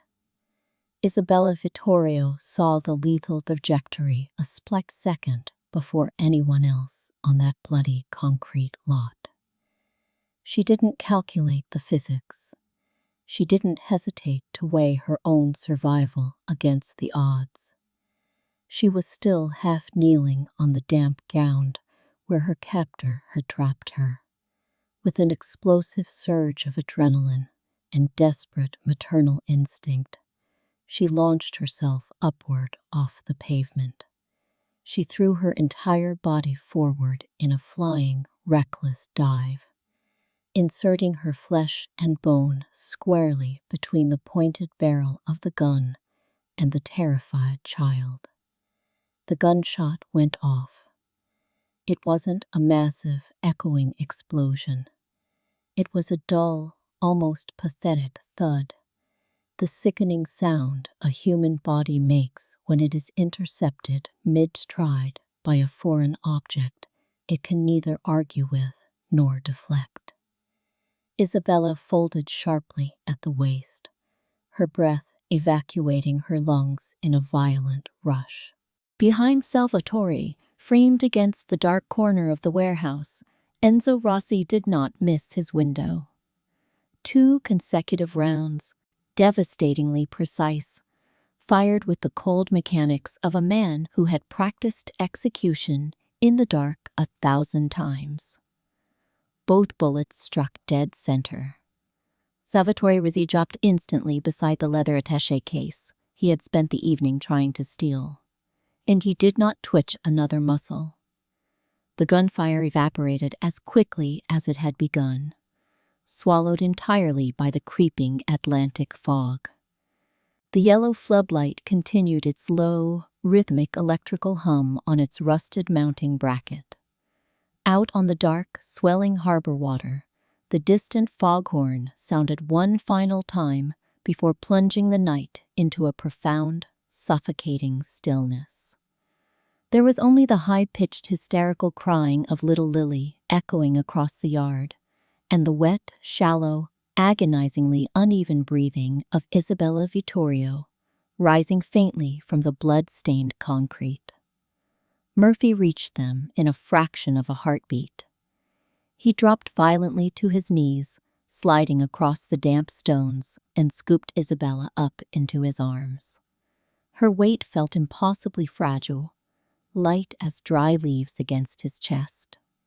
The front of her deep, green cashmere coat was rapidly darkening, soaked through with a heavy, spreading crimson stain. Murphy pressed his bare palm flat over the entry wound with every ounce of physical strength he possessed, trying desperately to seal the leak of her life. "Isabella, look at me. Keep your eyes on my face," Murphy roared, his voice cracking violently on the edges of terror. Isabella's heavy eyelids fluttered open, her dark eyes finding his frantic, devastated expression through a haze of shock. "Stay with me," Murphy pleaded, completely shedding every shred of his Mafia armor, his voice breaking entirely as hot tears finally spilled over his lashes. "Stay, do you hear me? Stay with me, Isabella. Don't you dare close your eyes." The emergency trauma hospital stood on the desolate, wind-swept harbor side of Brooklyn, its harsh neon lights cutting dimly through the rolling Atlantic fog. It took Bruno exactly 9 minutes of reckless, high-speed driving to navigate the cracked industrial streets and slide the black sedan sideways into the ambulance bay. Bruno slammed the transmission into park before the tires had even finished spinning against the asphalt. In the back seat, old Enzo Rossi kept both of his heavy, calloused hands pressed flat and hard over the jagged entry wound on Isabella's chest, trying desperately to stem the relentless flow of blood with a thick woolen scarf. Murphy Moretti sat frozen in the center of the leather seat, holding Isabella's upper body tightly against his chest, his face pale and stark like carved marble. Little Lily sat silently huddled down in the passenger side footwell, completely wrapped from head to toe in Marco's oversized black wool jacket, not emitting a single cry or whimper the entire frantic journey. The double automatic doors of the emergency trauma bay flew open before the sedan's chassis had even fully stopped rocking. A team of emergency physicians and nurses in sterile green scrubs rushed forward with a rolling stainless steel gurney, their faces grim and focused. Isabella was transferred from Murphy's arms onto the flat mattress within 40 frantic seconds. A senior trauma surgeon immediately leaned over her unconscious form, shouting rapid-fire medical assessments about blood pressure loss and oxygen saturation levels while cutting away the ruined remnants of her green cashmere coat with heavy surgical shears. The heavy double doors swung shut with a sharp, pneumatic hiss, separating the trauma team from the hallway. A moment later, they swung shut again, and the entire emergency corridor plunged into an agonizing, suffocating silence. Murphy Moretti did not move an inch toward the private waiting rooms. He walked heavily over to a row of molded plastic chairs situated directly opposite the trauma doors and sat down slowly. He pulled little Lily out from her hiding place in the car, lifting her onto his lap. He wrapped his long, heavy overcoat completely around the child's small, shivering body, cocooning her against the cold drafts of the hospital corridor. Lily's small, dark, curly head instantly tucked itself deep beneath Murphy's chin, seeking shelter from the nightmare of the night. Her tiny, trembling fist reached out and clamped down hard over one of the heavy brass buttons of Murphy's shirt. She locked her fingers around that single button, and she did not loosen her grip by so much as a fraction of a millimeter for the next 4 unbroken hours. Murphy did not speak a single word. He sat upright, staring with unblinking eyes at the small scuff mark on the linoleum floor across the hall. Enzo Rossi walked over holding 2 small paper cups of black hospital coffee and placed one quietly on the plastic chair beside Murphy's knee. Murphy did not touch the cup. Enzo did not push the matter. He simply stepped back a few paces, planted his back firmly against the painted cinder block wall with his arms crossed over his chest, and resumed his unblinking vigil. There were moments in a man's life when human speech became an insulting, inadequate triviality that could never hope to bridge the chasms of a broken world. Deep inside the left breast pocket of Murphy's heavy overcoat, folded into a tiny, forgotten square against his ribs, rested the small, torn fragment of purple wool he had picked up from the Rose Walk. At precisely 4:45 in the early morning, as the first pale, bruised light of dawn began to bleed through the wired glass of the corridor windows, one of the trauma doors clicked open. A lead surgeon wearing a blood-speckled green surgical cap stepped out into the hallway, pulling his protective latex mask down around his neck with a weary, exhausted gesture. He looked tired down to his very bones, carrying the heavy, cautious expression of a man who had stared death in the face for 6 hours and managed to drag someone back by a single thread. "Mr. Moretti," the surgeon said quietly, stepping forward. Murphy did not stand up immediately. His physical joints felt locked in place, weighed down by the terror of the night. He glanced down at the child resting on his lap. Lily had finally drifted into an exhausted, feverish sleep, her breathing shallow and even against his chest. The bullet grazed the lower lobe of her left lung, missing the primary cardiac chambers by less than a centimeter, the surgeon reported, letting out a long, shuddering breath. "We were able to surgically repair the torn tissue and close the internal hemorrhage. She has lost a staggering amount of blood during the transfer. The next 12 hours are going to be the absolute critical window of survival. If she successfully makes it through today and tonight without a systemic infection, her long-term chances of recovery are remarkably good." "Thank you, doctor," Murphy whispered, his voice sounding like dry sandpaper grating together. "She is an extraordinarily strong woman, Mr. Moretti," the surgeon added with a faint, respectful nod before turning back toward the operating suites. "She fought harder to stay alive on that table than any patient I have seen in 20 years of trauma work." "Yes," Murphy said softly, his dark eyes shining with unshed tears. "She is." 3 full days and nights passed inside the sterile walls of that private hospital room, in a way that felt less like the progression of hours and more like a single, agonizingly stretched-out evening. Isabella survived the perilous first night through sheer force of will.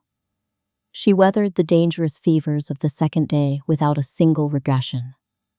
On the morning of the third day, as the brilliant spring sun finally burned away the lingering winter frost across the New York skyline, a middle-aged nurse stepped softly out into the corridor.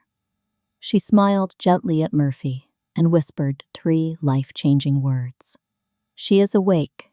She is asking for both of you." Murphy stood up smoothly, adjusting his coat so as not to disturb the sleeping toddler in his arms, though Lily's eyes fluttered open the second he moved. He carried the little girl down the short hallway and paused at the threshold of the private recovery room. He set Lily down carefully onto her small, white-socked feet, letting her walk the final few paces across the polished linoleum floor on her own. Isabella Vittorio was propped up against 2 thick, fluffy white hospital pillows. Her face was strikingly pale, devoid of its usual aristocratic rosiness. Yet her dark eyes burned with an inner, luminous fire. A clear plastic intravenous tube was neatly taped along the back of her right hand, feeding steady saline directly into her veins. A soft, clean white medical bandage spanned tightly across her upper chest beneath her open hospital gown, protecting the surgical stitches. Her long, dark hair had been gathered up and loosely braided to one side by someone with a gentle, compassionate hand. As the door clicked wider, Isabella slowly turned her head toward the sound. Her gaze locked instantly onto the small figure standing hesitantly in the doorway. Lily froze in her tracks for one long, breathless second. She stared wide-eyed at the woman propped up in the white hospital bed, looking at the pale cheeks, the medical tape, and the chest bandage. Her small, soft mouth trembled violently once, her lower lip curling outward. Then, all hesitation vanished entirely.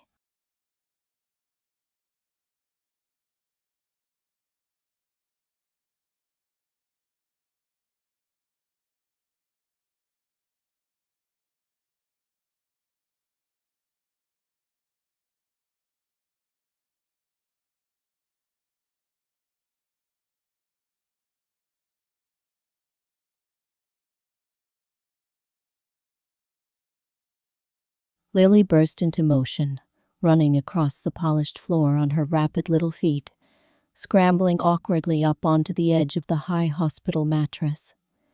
She threw both of her small arms wildly around Isabella's neck, burying her face deep into the crook of Isabella's shoulder. And for the very first time in her young life, in a voice that broke entirely on the second syllable, the little girl spoke the words she had spent 3 years learning to feel. Mommy. There are certain words in the human experience that children utter with the effortless, biological ease of breathing. And then, on rare occasions, there are words that a grown human being spends an entire lifetime wandering through the dark, just waiting to hear from one specific, small mouth belonging to exactly the right person. Isabella closed her eyes tightly, her composure completely shattering as silent, heavy tears streamed down her pale cheeks. She wrapped both of her arms securely around the child, pulling her as close to her mending heart as humanly possible. Murphy Moretti stood silently in the doorway, watching them through a blurred haze of absolute gratitude. For the first time in 4 long, torturous years, he finally heard the true, unadulterated sound of his own family breathing together in the light. Spring came late to the coast of New York that year, but when it finally arrived, it came with an honest, sweeping warmth that chased away the bitter ghosts of the winter. By the middle of the month of April, every trace of frost had completely vanished from the ancient stone walls and sprawling lawns of the Moretti estate. The wild roses blooming densely along the southern walk, the very same thorny bushes where little Lily had once crouched in the freezing soil to whisper her secrets to sleeping petals, had burst open into a soft, breathtaking riot of pure white and pale pink blossoms. The expansive lawns were neatly manicured, carrying the sweet scent of freshly cut turf on the morning breeze. The grand old stone fountain near the center courtyard was running once again, sending cascading arcs of crystal-clear water sparkling upward into the golden sunlight. Down at the northern boundary wall, the service gate that had once served as a breach for traitors and assassins had been permanently welded shut with thick plates of industrial steel and reinforced by 3 layers of unyielding brickwork. The wedding itself was deliberately, beautifully small. There were no flashing cameras from tabloid journalists hiding in the trees, no rented squads of political lobbyists, and no endless columns of society gossip printed in the morning newspapers. No sleek black limousines clogged the sweeping semicircular driveways to signal an assembly of fearful syndicate capos. There was not a single empty seat reserved anywhere in the garden grounds for Lucia Moretti, whose name had been quietly and permanently stricken from the ancestral ledgers of the family. Instead, there were precisely 40 simple wooden chairs, arranged in 2 neat, intimate rows on either side of a narrow aisle, strewn thickly with delicate white rose petals. Occupying those chairs were only the people who had genuinely earned the sacred right to sit there through loyalty, sacrifice, and unconditional love. Elena Carter sat quietly in the very front row on the left side of the aisle. She wore a soft, elegant dress of shimmering dove gray, the exact shade her older sister Sophia had once adored on her, a dress Sophia had made her promise to wear on a day when life finally became worth celebrating. Elena's hands were folded gently in her lap, and her dark eyes were already shining brightly with unshed tears of pure joy long before the first notes of music began to drift across the lawn. Placed on a small round wooden table beside the low flower-adorned garden altar sat a simple, polished silver frame. Inside the frame rested the worn, faded photograph of a young woman standing on a green wooden footbridge somewhere in the lush countryside, laughing effortlessly at the unseen person behind the camera, one hand gracefully pushing dark locks of hair back from her radiant face. Sophia was present at the ceremony in the only way that truly mattered now, as an eternal guardian spirit smiling down upon the wreckage she had helped transform into a sanctuary. At precisely 3 o'clock in the afternoon, a small string quartet stationed beneath the sprawling branches of the ancient oak tree began to play a soft, timeless melody. Little Lily walked slowly down the center of the petal-strewn aisle first. She was wearing an exquisite, custom-made little white dress that ended just above her knees, paired with a pair of pristine white leather shoes that Aunt Elena had spent an entire hour carefully polishing that very morning.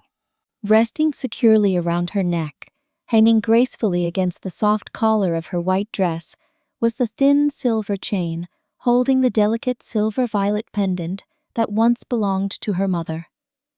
With both small hands, she clutched a woven wicker basket filled to the brim with fresh white rose petals.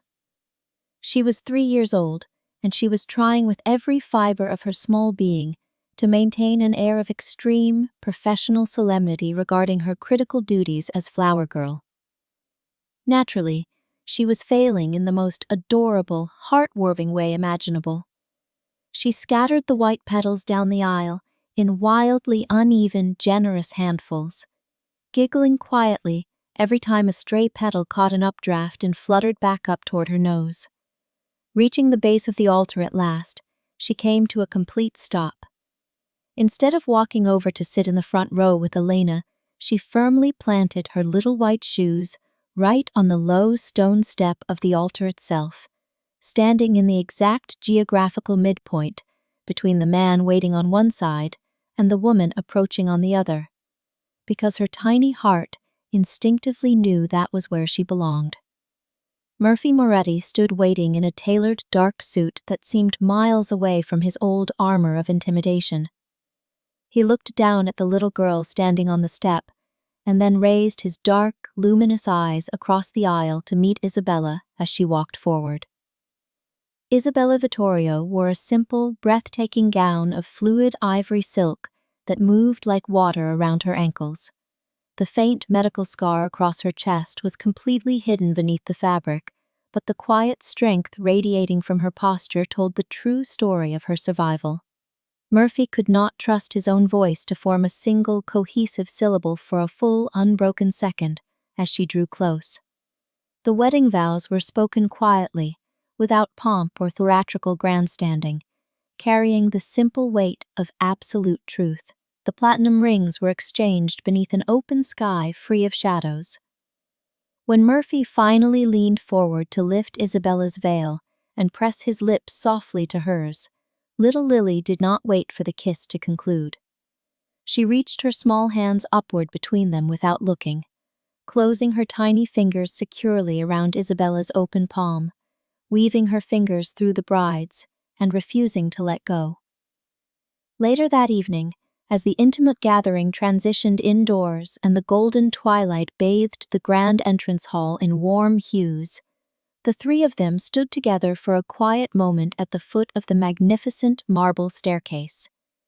It was the exact same architectural landmark where on a freezing, merciless Christmas Eve, a tiny girl in an oversized cream cardigan had sat completely alone in the dark shadows, whispering 4 fragile words to an empty hall.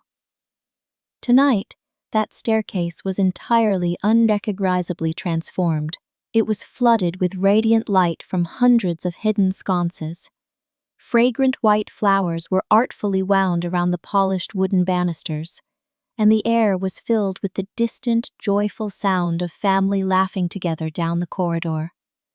It was a home filled with the presence of 3 people who had deliberately chosen one another out of the jagged wreckage of what almost never was. Murphy looked down at his daughter, then turned his gaze to his wife, letting a profound wave of peace wash over his soul. Deep within the quiet sanctuary of his own mind, addressing a place beyond the stars where suffering could no longer reach, he whispered a woman's name just once as a final, eternal benediction. Sophia, thank you. Some families are forged purely out of shared blood and ancient lineage. Some are assembled by circumstance, and some, the strongest and most indestructible ones, are built meticulously from the ashes of what was almost lost forever. Sophia gave her daughter the sacred spark of life. Elena gave her unwavering protection through the darkest years of exile. And Isabella gave her a home, a name, and a heart without boundaries. In the end, little Lily had 3 mothers, and the one who taught her how to speak the word with absolute, unending devotion. Thank you so much for staying with us all the way to the final sentence of this story tonight. If there is one single truth we hope you carry with you when you close this chapter, it is this: family is never measured by blood alone. Family is measured entirely by the courage of the people who choose to step directly between you and the darkest storms life can hurl your way. Sometimes, the person who becomes our mother, our father, and our ultimate safe harbor is not the person we were assigned by birth, but the human being who simply showed up when the world was freezing, who stayed when it cost them everything, and who honored their promise until the dawn broke. That is what true love looks like when it finally grows up and claims its rightful place in the light. We would love nothing more than to hear your thoughts. What did this journey mean to your heart tonight? Have you ever experienced someone walking into your life unexpectedly and building a home where there was only emptiness before? Or perhaps you have been that steadfast person for someone else, the one who stood firm when everyone else turned away. Drop your reflections in the comments below. We read every single message and treasure how deeply these stories resonate within your lives. If this tale moved you tonight, please reward it with a like to help it reach others who might need its reminder of hope. If you are new to our community hit that subscribe button and ring the notification bell so you never miss a single upcoming masterpiece. And if you know someone in your circle who needs to be reminded that broken lives can be beautifully rebuilt and that love can arrive in the most astonishing shapes, share this story with them tonight. It might arrive at their door at the exact moment they need it most.